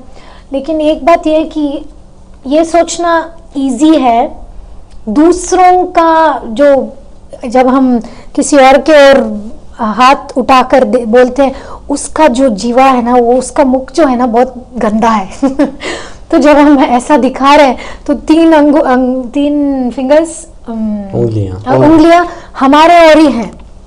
तो इससे पहले कि हम दूसरों को देखें हमें खुद देखना चाहिए कि क्या मेरा सोच, मेरी बातें सत्वगुण में है, क्या हम भगवान के सेवा में लगा रहे हैं। तो क्या बोलते हैं, सत्यम प्रियम, कृष्ण बोल रहे हैं भगवत गीता में कि जो भी हम बोल रहे हैं क्या वो सत्य है, क्या ये सत्य है, इसमें सत्य है तो भी प्रिय है, क्या इससे कोई किसी को बेनिफिट होगा, इससे कुछ काम की बात है, या तो फिर सिर्फ सत्य कहने से है, पता है उसके पड़ोसी ने इसने ये किया, वो लड़की उस लड़के के साथ भाग गई। सत्य हो सकता है लेकिन क्या वो प्रिय है, क्या उससे कुछ हित है, हित होना चाहिए, प्रिय होना चाहिए और सत्य होना चाहिए। अगर नहीं है तो मत बोलना चाहिए और बस हरि नाम में मन लगाना चाहिए। तो ये मैं खुद से ये सब कहती रहती हूँ, तो माइंड योर ओन बिजनेस तो हमारे खुद का जो सेवा है, हमारी जो ड्यूटीज़ है उस पर ध्यान रहना चाहिए। तो सरस्वती देवी तब हमें एम्पावरमेंट देगी और हमारा वाणी शुद्ध हो जाएगी बहुत सुंदर माता जी, कितना सुंदर ढंग से समझा कि सरस्वती देवी सबके जीवा में नहीं रहते। जो ऑलरेडी कृष्ण भक्ति करते हैं तो परमात्मा रूप से वो जीवा में कन्वर्ट होकर जगतवासियों के सामने, जैसे माता जी एग्जाम्पल दी शिल प्रभुपाद का वाणी, शिल प्रभुपाद का वाणी से भी लाखों करोड़ों लोग भक्ति में आ रहे हैं। और लास्ट में एग्जाम्पल दिया कि जैसे वाणी जो है, भगवान भगवत गीता में सत्यम प्रिय हितम च जत, मतलब सत्य भी होना चाहिए, प्रिय भी होना चाहिए और दूसरों के हित में भी होना चाहिए। हाँ, कोई किसी को लेके भाग गए, कोई किसी के साथ झगड़ा कर रहे, वो सब हमारे सामने डिस्कस करके फ़ायदा क्या है? प्रिय भी नहीं है और इसका कुछ लाभ भी नहीं है। लेकिन अगर हम लोग किसी आचार्यों के जीवनों का चर्चा करें तो कितना सुंदर है, वो हमारे भक्ति जीवन में प्रेरणा के काम करते हैं, इंस्पिरेशन का। तो बहुत सुंदर माता जी। तो चलिए अभी हमारा नेक्स्ट प्रश्न आया है सौम्या चटर्जी हरे कृष्ण प्रभु जी, दंडवत प्रणाम। हरे कृष्ण। हम गीता भागवतम पढ़ते हैं, माला जप करते हैं, लेकिन गुस्सा कम नहीं कर पाते हैं, क्या करें? आपके लिए जी थैंक यू। आपका क्वेश्चन बहुत ही प्रैक्टिकल क्वेश्चन है, और ये क्वेश्चन शायद आपका ही नहीं बहुत लोगों का होगा कि गुस्सा पे कंट्रोल क्यों नहीं हो पाता है। भागवत पढ़ना, गीता पढ़ना, भक्ति के अंगों का पालन करना, ये वो चीज़ है जो हमें करना चाहिए, पॉजिटिव है। क्या नहीं करना चाहिए वो नेगेटिव है। तो जिस प्रकार हमको क्या करना चाहिए उसके लिए एफर्ट्स डालने होते हैं, वैसे क्या नहीं करना चाहिए उसके लिए भी एफर्ट्स डालने ज़रूरी हैं। केवल हम जो करना चाहिए वो करेंगे और जो चीज़ नहीं करना चाहिए उससे सावधान नहीं रहेंगे, उसके लिए प्रयास नहीं करेंगे, तो वो कमज़ोरियाँ अपने आप दूर नहीं हो जाएंगी। कृष्ण गीता में बताते हैं कि क्रोध का जन्म क्यों होता है। क्रोध जब जन्म लेता है जब हमारी भौतिक इच्छाएं पूरी नहीं होती हैं। काम एष क्रोधेश रजोगुण समुद्भव। तो हमारी भौतिक इच्छाएं हैं, स्वाभाविक बात है। इस संसार में हम क्यों आए हैं? भौतिक इच्छाएं, इसलिए तो आए हैं। तो भौतिक इच्छाओं की पूर्ति न होने पर क्रोध आता है, फ्रस्ट्रेशन के कारण, है ना, डिसअपॉइंटमेंट के कारण। तो वो क्रोध से दूर कैसे हुआ जाए, उसके लिए अनेक उपाय हैं। अगर आप कुछ इमीडिएट सॉल्यूशंस चाहते हो तो इमीडिएट सॉल्यूशंस ये होता है कि जब क्रोध आता है तब आप लंबी लंबी सांसें लेने लग जाइए, ताकि आपका जो अंदर में वायु है ना, वो कंट्रोल में आ जाएगा, मन कंट्रोल में आ जाएगा, तो क्रोध भी शांत हो जाएगा। अगर आपको क्रोध आता है और उस समय आपको किसी को कुछ बुरा बोलने की इच्छा होती है तो आप उस स्थान से चले जाइए, उस समय किसी से बातें मत कीजिए। ऐसे वातावरण में चले जाएं जहाँ पर आपको ज़्यादा टेम्पटेशंस ना हो, ताकि आपका क्रोध शांत हो जाए और बाद में आप फिर लोगों से प्रेम से बात कर सको। लेकिन उसको जड़ से निकालना है तो उसका तरीका तो यही है कि हम भक्ति अच्छे से करें। हृदय जैसे जैसे शुद्ध होते जाएगा और सत्व गुण बढ़ता जाएगा तो वैसे क्रोध कम होता जाएगा। तो अभी क्या करना चाहिए प्रैक्टिकली? क्रोध जब आता है उसको आने से हम रोक नहीं पाएंगे, लेकिन एटलीस्ट हमको इतना कंट्रोल करना चाहिए कि हम उसको एक्सप्रेस ना करें, है ना, उस चीज़ को दर्शाएं नहीं, उस चीज़ को शांत करने की कोशिश करें। कैसे? अपने आप को समझा कर कि अगर आप ये क्रोध प्रदर्शन करते हो इससे आपका संबंध खराब हो सकता है, इससे उस व्यक्ति को चोट पहुंच सकती है ना, उसके हृदय को चोट पहुंच सकती है। तो आप उस समय थोड़ा सा ज्ञान का सहारा लेकर एक तो बच सकते हो। दूसरा, एक मैं प्रैक्टिकल सॉल्यूशन देना चाहता हूँ। देखिए, हम लोग में एक बिहेवियर पैटर्न्स होता है, इसको साइंटिस्ट लोग थिंकिंग पैटर्न्स या न्यूरॉन पैटर्न्स कहते हैं। इसका मतलब क्या है कि हम लोग जनरली पूरा जीवन में जो भी कार्य करते हैं कुछ हैबिट्स के अनुसार करते हैं। तो आप नोटिस करोगे आपको पर्टिकुलर सिचुएशंस में पर्टिकुलर लोगों के साथ पर्टिकुलर सब्जेक्ट में जब चर्चा होती है तभी क्रोध आता होगा। वो हमारी एक पैटर्न बन जाता है कि हमको उन सिचुएशंस में जल्दी से क्रोध आ जाता है, उन लोगों के बीच में जल्दी से क्रोध आ जाता है, किसी प्रकार की बातें सुनकर जल्दी से क्रोध आ जाता है। तो एक बुद्धिमान व्यक्ति को क्या करना चाहिए? उन सिचुएशन से, उन लोगों से, उन परिस्थितियों में जब वो आता है, वो बातें होती है, थोड़ा एक्स्ट्रा अलर्ट होना चाहिए कि इसमें मेरा क्रोधित होने की संभावना ज़्यादा है, तो मैं पहले से थोड़ा सा केयरफुल रहो। जैसे कुछ दिन पहले मैं क्लास ले रहा था तो एक माता जी ने यही क्वेश्चन पूछा कि एक व्यक्ति हैं जिनके साथ में मुझे प्रतिदिन बहुत समय बिताना पड़ता है, और हमारी अगर बात हो जाती है वो बात कब भैंस में बदल जाती है और कब हम झगड़ा करने लगते हैं पता नहीं चलता है। तो कैसे बचा जाए? तो मैंने उनको कहा इसमें आपको उन दोनों को एक ट्रूस बनाना होगा, एक डील करनी होगी कि जब भी हमारा जो डिस्कशन है वो उस दिशा में बढ़ रहा है जहाँ पर क्रोध आने की संभावना है, तो हमको एक दूसरे को वार्निंग देना होगा, अलर्ट करना होगा कि भाई अब तैयार हो जाओ, नहीं तो हमारा है ना ये डिस्कशन एक वर्बल फाइट में बदल सकता है, राइट। तो इस प्रकार हमको स्ट्रैटेजाइज करना होगा कि कैसे हम इन सिचुएशन से बच सकें। अगर आप परमानेंट सोल्यूशन की बात करते हो तो वो तो जब तक हम भगवान के शुद्ध भक्त नहीं बन जाते हैं, हृदय पूरी तरह से साफ नहीं हो जाता है, हम इन अनर्थों से नहीं बच सकते हैं। है ना, वो आर्टिफिशियल होगा। हम कुछ समय के लिए चलो इस पे क्रोध आ रहा था, इस पे ना दिखाकर किसी और पे दिखा दिया, आज नहीं दिखाकर कल दिखा दिया, वो हो जाएगा। या फिर आपने उस क्रोध को अंदर ही पी लिया तो आप दूसरों के ऊपर ना दिखाकर उस क्रोध को अपने ऊपर में दिखाने लगे। ऐसा भी होता है, लोग दूसरों को नहीं बोलेंगे लेकिन वो सेल्फ टॉर्चर में बदल जाता है, अपने आप अंदर से घुट के वो जीने लगते हैं। तो हमको क्या करना होगा? परमानेंट सॉल्यूशन के लिए अच्छा भक्त बनना होगा। टेम्परेरी सॉल्यूशन के लिए हम ये प्रैक्टिकल नुस्खे अपना सकते हैं और इस प्रकार क्रोध से बच सकते हैं। इतना ही कहना चाहेंगे। आपका बहुत बहुत धन्यवाद ये क्वेश्चन पूछने के लिए। हरे बहुत कृष्ण। सुंदर। तो प्रभु जी का जो प्रश्न है, बहुत ही सुंदर प्रश्न का उत्तर हमारे मधुसूदन विष्णु प्रभु जी दिए कि क्रोध का जो प्रैक्टिकल सॉल्यूशन एक इमीडिएट सॉल्यूशन है और एक है दूरदृष्टि, अर्थात शुद्ध भक्त बनने का। शुद्ध भक्त बनेंगे तो क्रोध, काम, ये सब का कोई सब फर्क ही नहीं चलेगा। पड़ेगा, है ना। तो देखिए, इस संबंध में मेरे गुरु महाराज के एक लेक्चर मुझे याद आया कि इस क्रोध के संबंध में कि एक्चुअली क्रोध हमारा किसके ऊपर होता है, ये चीज़ पहले जानना है। अगर मान लीजिए आप एक ऑफिस का स्टाफ है, क्या आप अपने बॉस से क्रोध दिखा सकते हैं? पॉसिबल?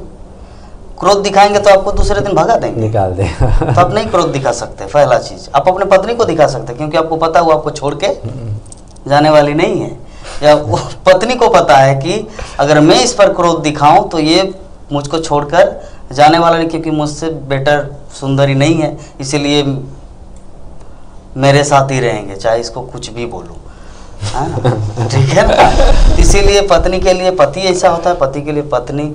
और लेकिन एक स्टाफ जो है वो बॉस को ऐसा नहीं बोल सकते, क्योंकि उनको पता है, डर है, कल भगा देंगे यहाँ से, जाओ यहाँ से, नौकरी नहीं करना है आपको। तो क्रोध हमारा किसके ऊपर होता है? जो हमसे छोटा है ना। तो जब हम लोग को ये अंडरस्टैंडिंग आएगा क्रोध क्यों होता है, उससे पहले ये जानना है क्रोध हमारा किसके ऊपर बर्सन होने वाला है। तो अगर छोटे के ऊपर क्रोध, तो वो तो कोई भी कर सकता है ना, तो क्या बड़ी बात है।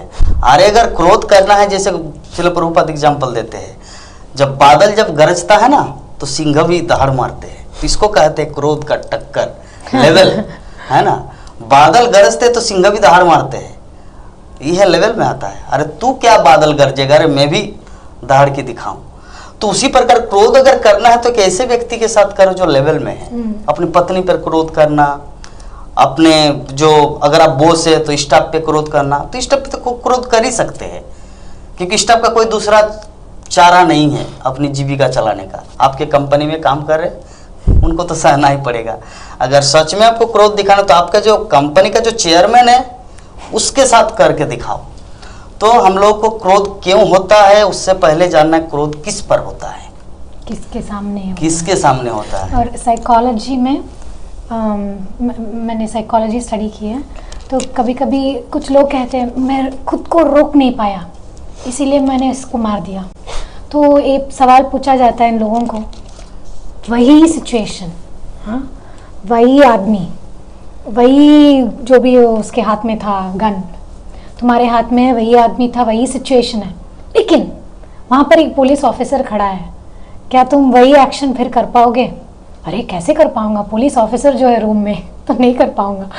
तो स्पिरिचुअल सिचुएशन में हम ऐसा लगा सकते हैं कि वही सिचुएशन है, वही बीवी है, वही पति है, वही जो भी है एम्प्लॉयर है, लेकिन वहाँ पे तुम्हारे गुरु महाराज जी खड़े हैं, क्या उसके सामने भी आप गुस्सा दिखाओगे? नॉट पॉसिबल, संभव ही नहीं हो सकता। तो actually it's a very, psychology के ऊपर भी डिपेंड करता है। हाँ, तो अगर हम कृष्ण पुत्र व्यासदेव की बात करें, व्यासदेव की बात कर रहे हैं, ये तो व्यासदेव का एक नाम है, लेकिन व्यासदेव जब ये भागवत का कथन बताया उसके बाद से व्यास एक आसन का नाम हो गया, क्योंकि कोई भी भागवत का कथन करता है तो उस आसन में बैठने से उसको व्यास आसन बोला जाता है, क्योंकि व्यासदेव का जो कथन जो भागवत है उसको दोहराता है। अच्छा। और इसीलिए व्यास जी का जैसे शास्त्र में वर्णन है, महाजन गतस्स पंथा, क्योंकि जो भागवत कथा नैमिषारण्य में हो रहे थे उससे बड़े बड़े ऋषि मुनि भी थे, लेकिन बड़े बड़े ऋषि मुनि उसके सामने बैठ के उसका कथन सुन रहे थे। तो इसी प्रकार बड़े बड़े ऋषि मुनि वहाँ में 60,000 ऋषि उपस्थित थे। 88,000। तो सारे ऋषि गण उसके कथा सुन रहे थे, क्योंकि वो लोग चाहते थे एक शुद्ध और आत्माराम, एक मुक्त पुरुष की मुंह से भागवत सुना जाए। और ये जो व्यासदेव की द्वारा हुए हैं। तो इसीलिए व्यासदेव एक स्थान, एक जो जिसको कहा जाता है, क्वेश्चन ये है कि वो पोस्ट है या व्यक्ति है? वो ऐसे तो व्यासदेव उसका नाम है, लेकिन एक पोस्ट है। अच्छा, ठीक है। पोस्ट है। और ये जैसे भी आप आसन पर विराज करते हैं तो उस आसन का नाम दिया गया है व्यास आसन। ये एक जैसे कुर्सी है तो एक आसन है, क्योंकि उस पर बैठ के आप भगवान का गुणगान। एक्चुअली इसका पूरा प्रश्न माता जी किस तरह है, फिर से रिपीट करता हूँ कि वेदव्यास एक पोस्ट है या एक व्यक्ति है, क्योंकि वो हर युग में उपस्थित थे। हर युग में उपस्थित तो नहीं थे, वो तो सिर्फ व्यासदेव थे ना का ये एक पोस्ट है। जैसे एक मिनिस्टर होता है, प्रधानमंत्री होता है, ये एक उपाधि टाइप का हो जाता है। तो इसी प्रकार जैसे हमारे हर इस्कॉन मंदिर में एक व्यासासन है। व्यासदेव जिसमें बैठ के भागवत कथा सुनाए एक आसन है, और इसी आसन पर बैठ के कोई भी भागवत कथा बताते हैं तो उसको व्यासासन में बैठ के बताना पड़ता है। तो एक स्थान है जहाँ पर बैठने से व्यासदेव का आसन ग्रहण करता है। तो वहाँ में बैठ के प्रभुपाद जी जैसे बताया, कुछ रूल्स बताए, उसके बाद वहाँ से भागवतम का सामने कोई कौन बैठा है ये हमारा कर्तव्य नहीं कि वो सीनियर है, जूनियर है, अच्छा है, बुरा है, क्योंकि वो जो बता रहे हैं प्रभुपाद की द्वारा जो ट्रांसलेट किए गए या शास्त्र जो है उसका वो रिपीट कर रहा है। हमारा कर्तव्य होता है उसको सुनना चाहिए। बहुत सुंदर। इसी प्रकार से आप जान सकते हैं, क्योंकि जो भागवतम में है उसको ही दोहराना। प्रभुपाद कहते हैं कि हम लोग सब भूल गए हैं, भगवान ने भगवत गीता में 5000 साल पहले दिए थे। प्रभुपाद कहते हैं कि हम अपने मन से कुछ नहीं बता रहे, जो कुछ भगवान ने बताया, चैतन्य महाप्रभु ने बताया, उसका जो मिशन है उसको हम सिर्फ दोहरा रहे हैं। क्योंकि आप अगर अपने मन से कुछ बताएंगे, आज अगर कोई 2-4 आदमी सुनता है, आने वाले कल कोई नहीं सुनेगा। लेकिन भगवान ने जो भगवत गीता में या भागवतम में जो है उसको हजारों साल से उसको सभी लोग अपनाते आए हैं और अपनाएगा, क्योंकि ये शास्त्र के अनुसार है। तो इसी प्रकार ये आप जो प्रश्न है, आपका प्रश्न का उत्तर है ये एक स्थान है, ये किसी का नाम नहीं है। व्यासदेव का ऐसे नाम दिया गया है, व्यासदेव एक आसन है। बहुत सुंदर। प्रभु जी आपका इस विषय में कुछ कहना है? हाँ जी, थोड़ा सा इसमें कुछ ऐड करना चाहेंगे।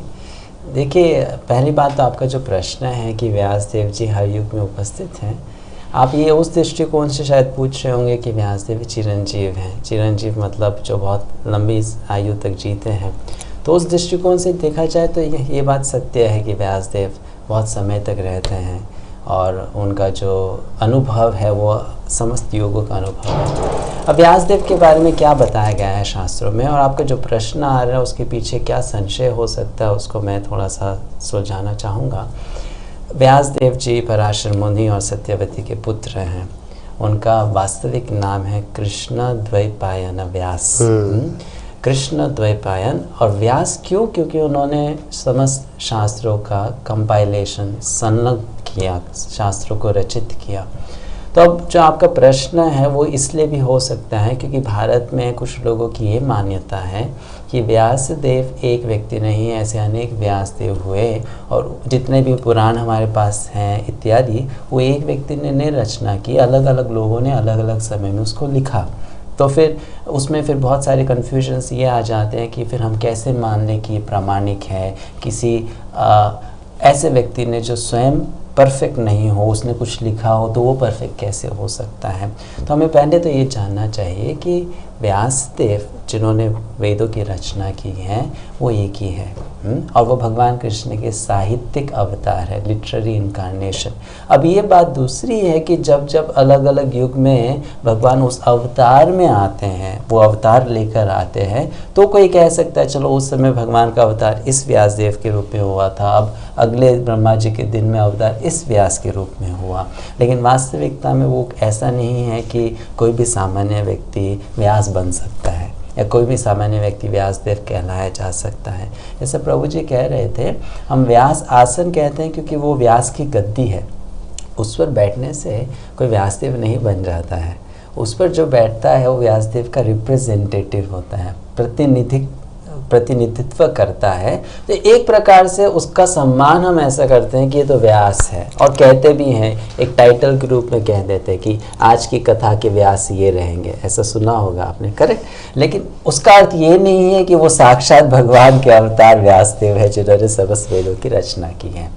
तो ये क्लैरिफिकेशन होना चाहिए कि वास्तविकता में वेदों की रचना एक ही अवतार ने की ही, जिसका पूरा नाम है कृष्ण द्वैपायन व्यास। व्यास का अर्थ होता है कंपाइलर।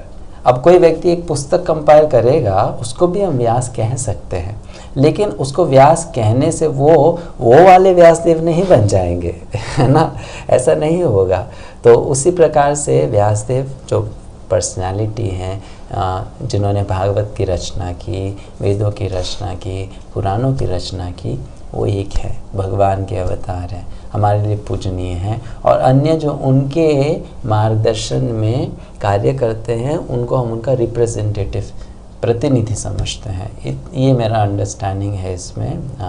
बाकी जो है वो भी कुछ कहना चाहिए। एक्चुअली मैं माता जी से पूछना चाह रहा हूँ, आप अगर फिर से रिपीट क्वेश्चन, मेरा आपसे क्वेश्चन है कि आप बोले कि व्यासदेव हर युग में आते हैं। हम लोग तो हर युग में नहीं देखे, सत्य युग में तो व्यासदेव को देखे नहीं, ना विष्णु पुराण में उल्लेख है, ना ब्रह्मो वैवर्त पुराण में उल्लेख है, ना त्रेता युग में, उस समय तो वाल्मीकि ने रामायण को लिखा, उस समय तो भी व्यासदेव का कहीं पर हम लोग नहीं सुने। व्यासदेव को देखिए हम लोग यहाँ के कलि युग के प्रारंभ से पहले द्वापर युग के अंत में सरस्वती नदी के तट पर कुटिया में बैठ के चिंता कर रहा था कि मैंने इतने सारे वेद वेदांत साहित्यों की रचना की, फिर भी मेरा मन संतुष्ट नहीं हुआ, है ना। और उनका जन्म भी तो पराशर मुनि के पुत्र के रूप में व्यासदेव का जन्म हुआ, और जो पराशर मुनि के अर्थात जो सत्यवती, वो जो पहले मत्स्य गंधा थे, वो तो द्वापर युग की बात है ना। उसके बाद तो शादी हुआ उनका शांतनु महाराज से। तो मेरा प्रश्न आपसे है कि व्यासदेव आप बोले कि हर युग में प्रकट होते हैं, हर युग में तो नहीं। हाँ, आप वशिष्ठ के बोल सकते हैं, विश्वामित्र को बोल सकते हैं, विश्वामित्र रामचंद्र वहाँ भी था, है ना, सत्य युग में भी था। उनका कहना ये हो सकता है कि पिछले ब्रह्मा जी के दिन में भी व्यासदेव रहे, ऐसा रहा होगा, क्योंकि अभी भी हैं व्यासदेव, अभी भी हिमालय में हैं, और मध्वाचार्य भी हैं वहाँ पर, और भागवत का चिरंजीवी, हाँ चिरंजीव अमर। और तो व्यासदेव जी ब्रह्मा जी के पिछले दिन में भी आए होंगे वेदों की रचना करने के लिए, राइट। तो ये क्वेश्चन हो सकता है कि हाँ। वो व्यासदेव और ये व्यासदेव एक ही है या अलग अलग है? नहीं, व्यासदेव तो हर शास्त्रों में एक ही हो, कृष्ण द्वैपायन व्यास को ही बोला गया है भगवान। तो उनका प्रश्न थोड़ा सा अनक्लियर है। हाँ, जो भी है, लेकिन माता जी जो क्वेश्चन किए अच्छा है, पोस्ट है या व्यक्ति है, मैं बोल रहा हूँ दोनों है, पोस्ट भी है और व्यक्ति, क्योंकि प्रभु जी बहुत बार एग्जाम्पल देके बताए कि व्यास गद्दी के द्वारा, तो वो भी एक जो व्यास गद्दी में बैठता है व्यास माना जाता है। जैसे प्रभु जी भी एग्जाम्पल दिए कि कथा व्यास, वो कथा करेगा, है ना। तो वो सीट भी है, मतलब वो पोस्ट भी है, और साथ साथ में व्यक्ति भी है। तो कृष्ण द्वैपायन व्यास।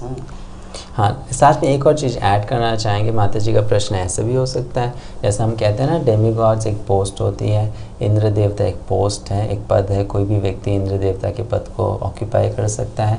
तो इनका प्रश्न ये भी हो सकता है कि इस प्रकार से क्या व्यासदेव जी भी एक प्रकार से डेमीगॉड है जिनकी पोस्ट में कोई बदलता रहता है? तो वो अगर वैसा आपका प्रश्न हो तो वैसा नहीं है, वो भगवान के अवतार है ना। वैसा नहीं है कि वो पोस्ट है और कोई भी व्यक्ति अपने कुछ भौतिक योग्यता के कारण उस पोस्ट को ऑक्यूपाई कर लेगा, ऐसा नहीं है। भगवान के अवतार है, शक्त्यावेश अवतार, ऐसा श्रीमद् भागवत में वर्णन आया है कि एक जीव जिसमें भगवान ने अपनी विशेष शक्ति को आवेशित किया है जिससे कि वो इस विशेष कार्य को कर सके।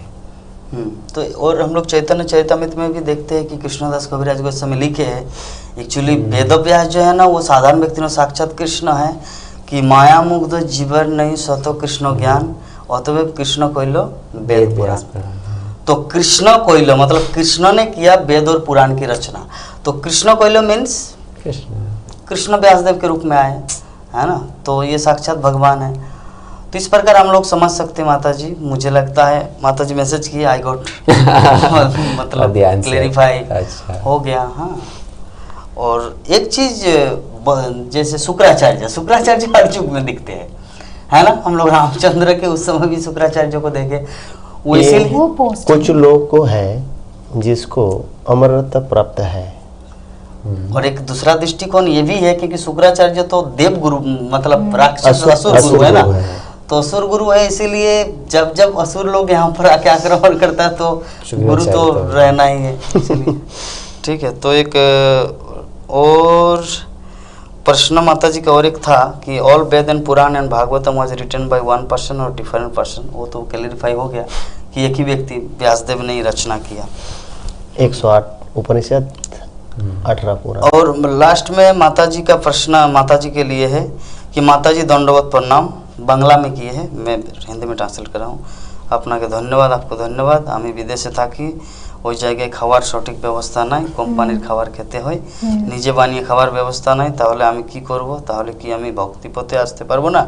उनका प्रश्न ये है कि मैं विदेश में रहता हूँ, वहाँ पे खाने का सटीक व्यवस्था नहीं है, कंपनी हम लोग को खाने नहीं देते क्योंकि वो जो देते वो लहसुन प्याज वाला होता है, इसीलिए खुद निजे बानिए खाবার खुद भी रसोई करने का कोई व्यवस्था नहीं है। তাহলে আমি কি করব? देन व्हाट आई डू, मैं क्या करूं? ताले कि আমি तो क्या मैं भक्ति पथ में नहीं आ सकता? उनका प्रश्न है। असीम दास गंगासागर, आपके लिए लास्ट प्रश्न। हरे कृष्णा। तो कंग्रेचुलेशंस कि आप विदेश में रहकर भी भक्ति योग करना चाह रहे हैं और सत्वगुण में लाइफस्टाइल बदलना चाह रहे हैं। तो वही एक आपका जो डिज़ायर है तो कृष्णा देख रहे हैं। तो इसका दो पर्सपेक्टिव का आंसर होता है। तो वन इज़ प्रैक्टिकली अब क्या कर सकते हैं, पता नहीं कि कैसा, I don't know if it's meat, पता नहीं कौन से लेवल का एडजस्टमेंट करना पड़ रहा है आपको। प्याज लहसुन क्या ऑनियन एंड गार्लिक, ओके। या तो ऑलरेडी उस लेवल का नहीं है कि मीट है या वेजिटेरियन फूड तो मिल रहा है। तो कभी कभी अभी हम एयरप्लेन में जब जाते हैं तो जैन फूड ऑर्डर कर सकते हैं which is free from onion and garlic.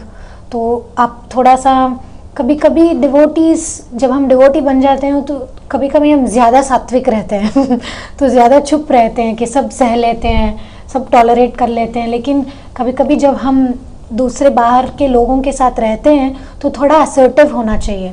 ऐसा नहीं है कि अग्रेसिव होना चाहिए, अग्रेसिव का मतलब है मुझे जैसा चाहिए वैसा ही चाहिए ऐसे करना।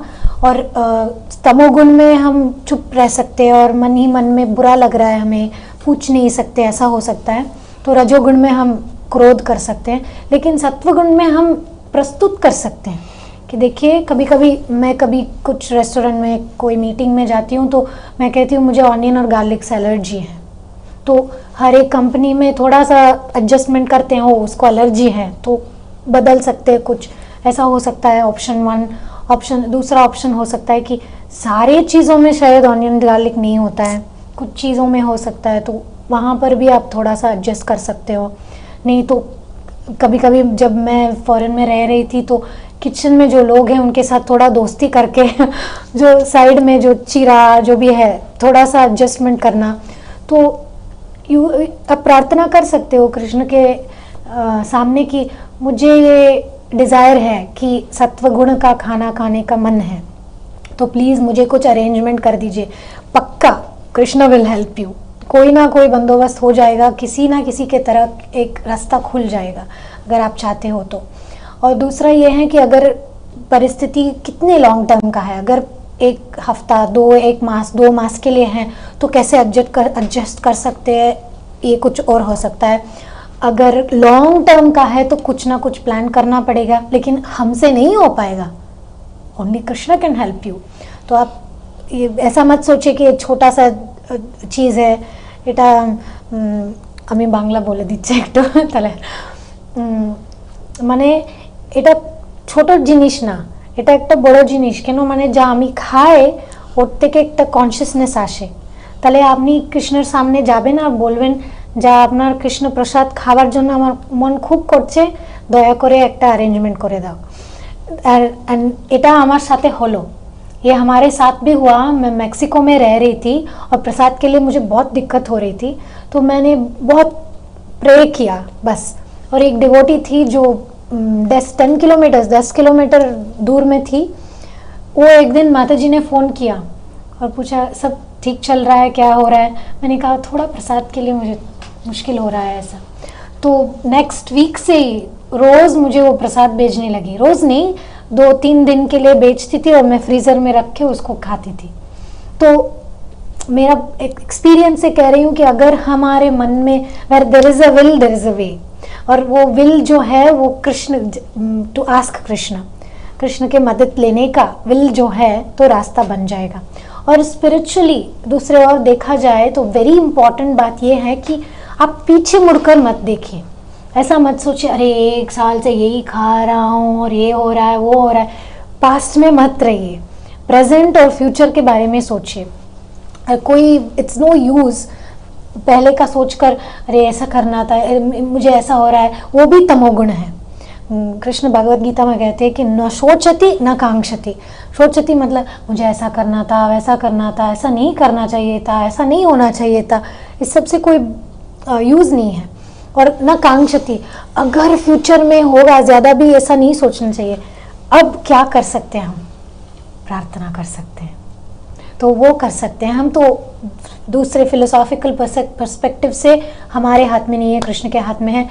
दूसरी ओर से हमसे जो भी होगा वो करना चाहिए। और कभी कभी आप ऑफ़र भी कर सकते हो, मन ही मन में कृष्ण को कह सकते हो कि मुझे प्लीज़ इसको आप प्लीज़ इसको क्या बोलते हैं, शुद्ध, हाउ डू यू से, of purify the food, purify कीजिए इस फूड को, श्री विष्णु कह सकते हैं। अगर हो सके तो ऑफ़र भी कर सकते हैं, फ्रूट्स वगैरह। तो दैट इज़ माय आंसर। बहुत सुंदर। तो माता जी अपने जीवन, लाइफ एक्सपीरियंस की, अपने जीवन के साथ क्या घटे हैं। मैक्सिको सिटी में माता जी रहते थे और प्रसादम के लिए कितना कुछ प्रॉब्लम होता था, लेकिन भगवान से जैसे प्रार्थना शुरू किए और भगवान परमात्मा रूप में वो प्रभु जी के माध्यम से माता जी को फ़ोन किए और बोले माता जी कैसा चल रहा है आपका लाइफ कृष्ण भक्ति में। तो माता जी सब कुछ खोल के बोल दिया कि नहीं प्रभु जी सब कुछ ठीक है, जपमाला एवरीथिंग, लेकिन खाने में ही थोड़ा प्रॉब्लम हो रहा है।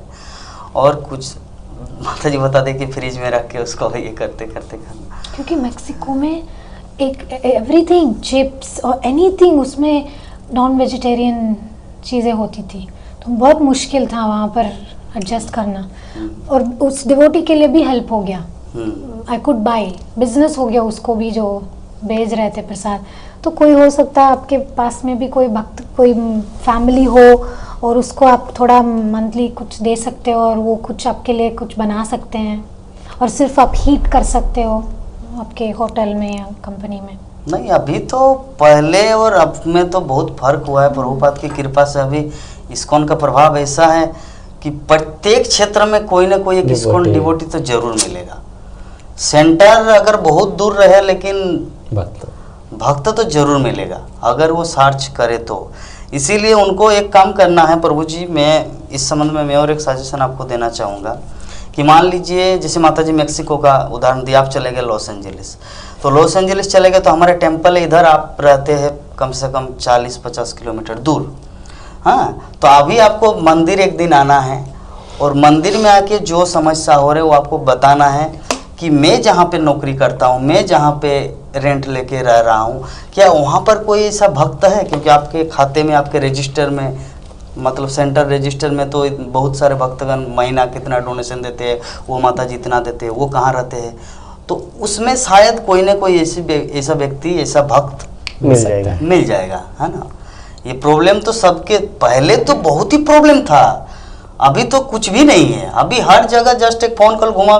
जैसे हम वृंदावन गए थे, 10 तारीख को गए, 15 तारीख को रिटर्न आए, एकादशी का दिन था 14 तारीख को, ठीक है। अभी क्या खाए रास्ते में, सभी तो बोल रहे कि खाना खाना खाना रेल ट्रेन वाला, लेकिन वो तो हम सोचे कि क्या किया जाए। तो फिर सासाराम में एक प्रभु जी पटना इस्कॉन में जुड़े, तो उसका घर है सासाराम, तो मैंने उनको फ़ोन किया, तो 10 किलोमीटर दूर है स्टेशन से, सासाराम बिहार स्टेशन से, तो वो ला के दिया। तो इस प्रकार कहीं ना कहीं व्यवस्था हो जाता है।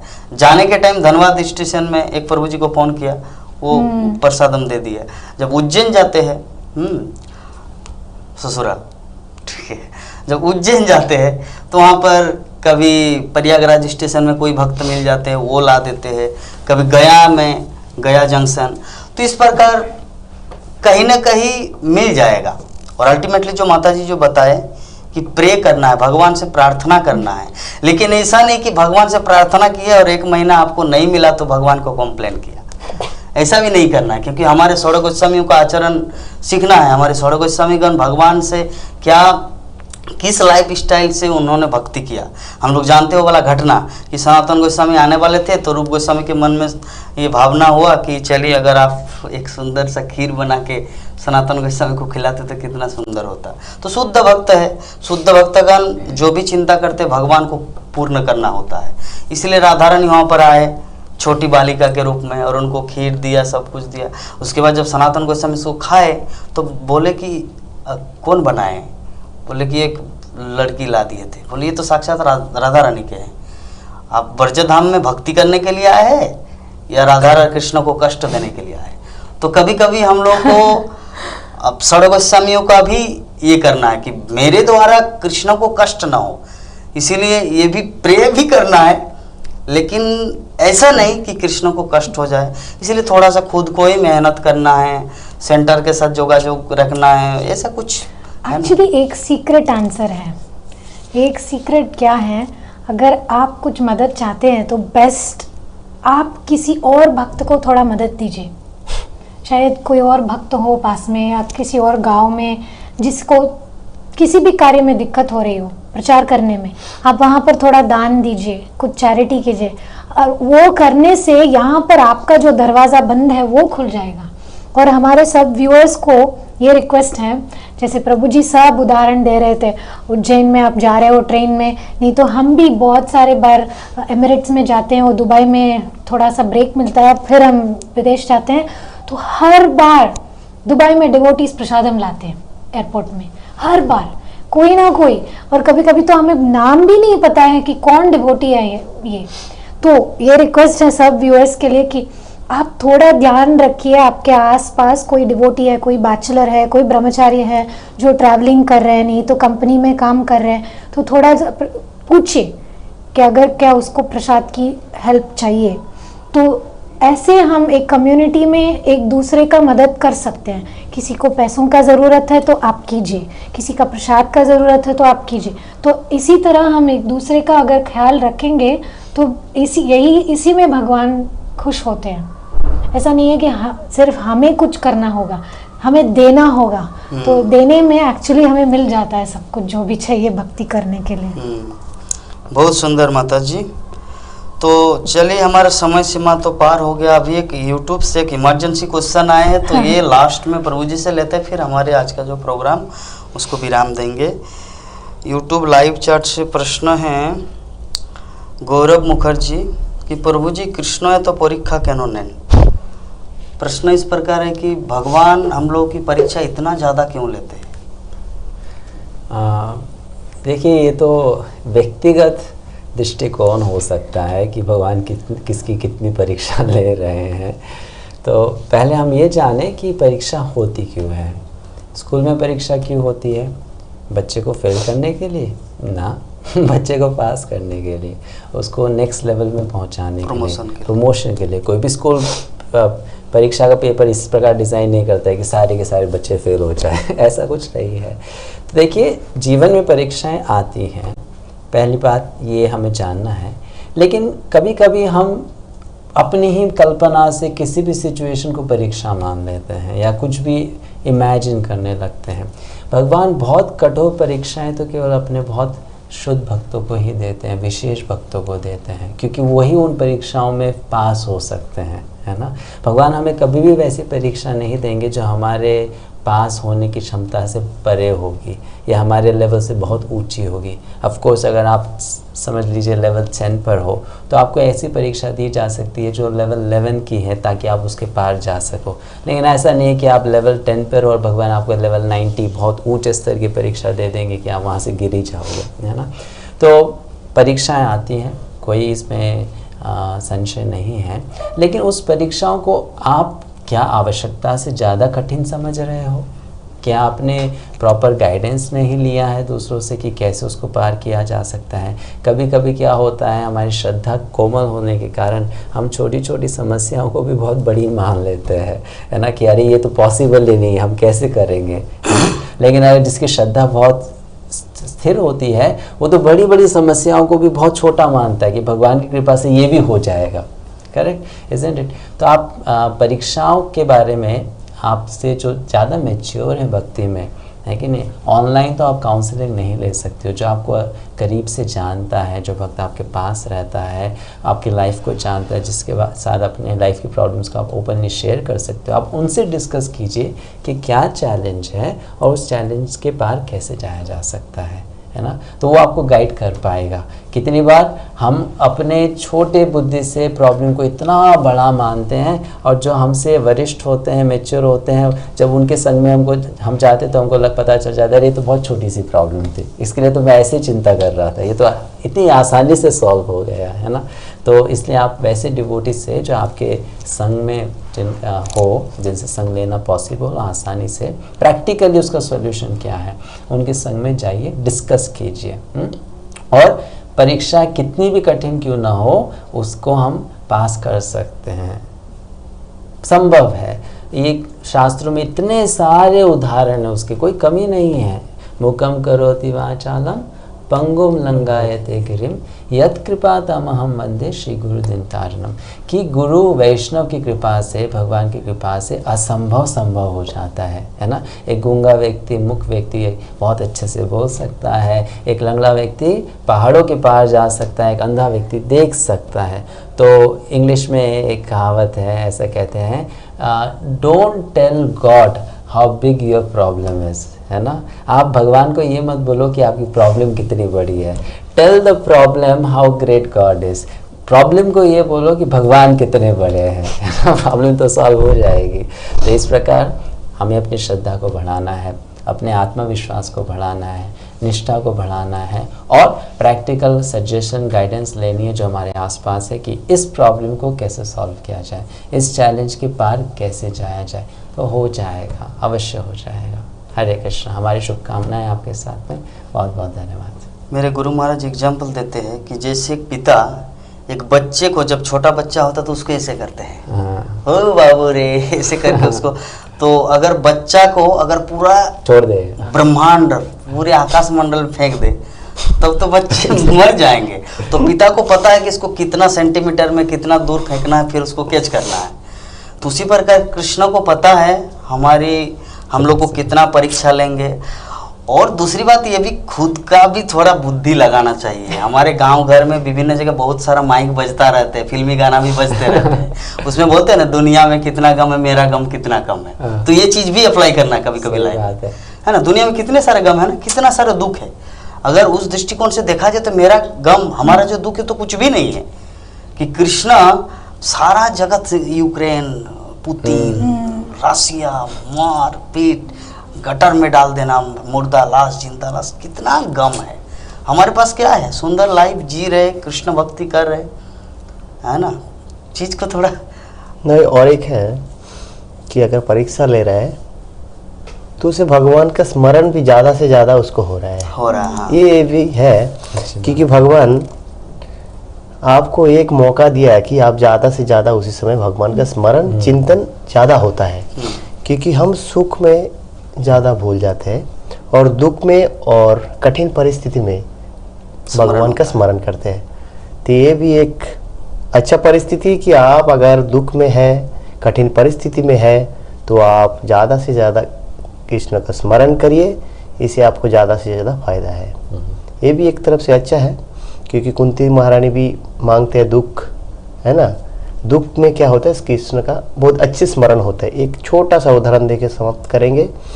जैसे कोई बच्चा होता है, तो अगर बच्चा को कोई कुछ ज़रूरत होता है, तो उसका एक ही तरीका है कि उसको माँ को बुलाना है, और माँ को बुलाने का तरीका है उसको रोना चाहिए। तो रोता है तभी उसका माँ को पता चलता है कि मेरे बच्चे को कुछ चाहिए। अगर वो बच्चा बिना रो के उसको मम्मी को बुला नहीं पाता है। तो इसी तरह आपको कोई दुख है, तो आप अपने दुख जब होते हैं तभी भगवान के पास उसी बच्चे की तरफ में रोइए, जैसे आपको भगवान छोड़ के और कुछ नहीं। जैसे बच्चा रोता है मम्मी छोड़ के, उसका माँ छोड़ के और कुछ नहीं, तो जब रोएंगे तो भगवान सारे आपके प्रॉब्लम दूर कर देगा। हरे कृष्णा। बहुत सुंदर। माता जी को कुछ बोलना है इस विषय में? परफेक्ट। तो चलिए, हम लोग समझ गए कि भगवान परीक्षा इसीलिए लेते हैं क्योंकि उससे हमारा स्मरण और ज़्यादा से ज़्यादा बनी रहे, और हमारे जीवन का उद्देश्य है कि सदा स्मरण करना है। रूप गोस्वामी क्या बोलते हैं? रूप गोस्वामी बोलते हैं कि हमारे जीवन में सबसे बड़ा हानि, मतलब विष्णु पुराण में ये श्लोक आता है कि हमारे जीवन में सबसे बड़ा जो हानि वाला समय है वो कि विष्णु का विस्मरण, और सबसे लाभदायक जो समय है वो है सब समय भगवान का चिंतन, है ना। वो श्लोक है ना, सतत स्मर्तव्य विष्णु। हाँ, तो इस प्रकार श्लोक है। तो चलिए, इस प्रकार हम लोग समझ गए। हमारे मन महानुभव जो भक्तगण यहाँ पर आए थे, आप सभी भक्तों के प्रश्नों का उत्तर दिए, और मैं आप सभी भक्तों से एक अनुरोध करूँगा, निवेदन करूँगा कि इस बार उस मात्रा में प्रश्न नहीं आए जितना प्रश्न आना चाहिए, कि मुझे यूट्यूब चैट में जाके, लाइव चैट में जाके क्वेश्चन को ढूंढ के भक्तों के सामने प्रेजेंट करना पड़ा। अरे आप लोगों को तो प्रश्नों का पूरा बारिश लगा देना चाहिए, लेकिन हुआ नहीं ऐसा। कुछ प्रश्न आए थे। तो जो भी ये प्रोग्राम बहुत ही सुंदर हुआ, सभी भक्तगण तृप्त हुए, क्योंकि मैसेज आ रहे हैं कि Prabhu ji thank you so much for, कितना सुंदर आप समझाए। तो चलिए, और बाकी जितने सारे दर्शक बिंद हैं हमारे फेसबुक लाइव के माध्यम से जो देख रहे हैं, यूट्यूब, तो आप लोग अगले गुरुवार को, नेक्स्ट थर्सडे, फिर आप लोग ये 7:30 बजे से 9 बजे तक हमारे जो प्रोग्राम चलता है, तो फिर से आप लोग आएंगे। तो तब तक के लिए हम लोग इस कथा को, इस प्रोग्राम को यहीं पर विराम देते हैं। आप सभी भक्तों को बहुत बहुत धन्यवाद जो इतने तल्लीनता के साथ आप लोग इस प्रसंग को, ये डिस्कशन को श्रवण किए। तो कथा को हम लोग यहीं पर विराम देते हैं। हरे कृष्णा हरे कृष्णा कृष्णा कृष्णा हरे हरे, हरे राम राम राम हरे हरे। जय जगत गुरु श्रील प्रभुपाद की जय। ग्रंथराज श्रीमद् भागवत महापुराण की जय। अनंत कोटि वैष्णव भक्त विंद की जय। समवेत गौर भक्त विंद की जय। निताय गौर प्रेमानंदे। वांछा कल्पतरुभ्यश्च कृपा सिंधुभ्यो च पतितानां पावनेभ्यो। वैष्णवेभ्यो नमः।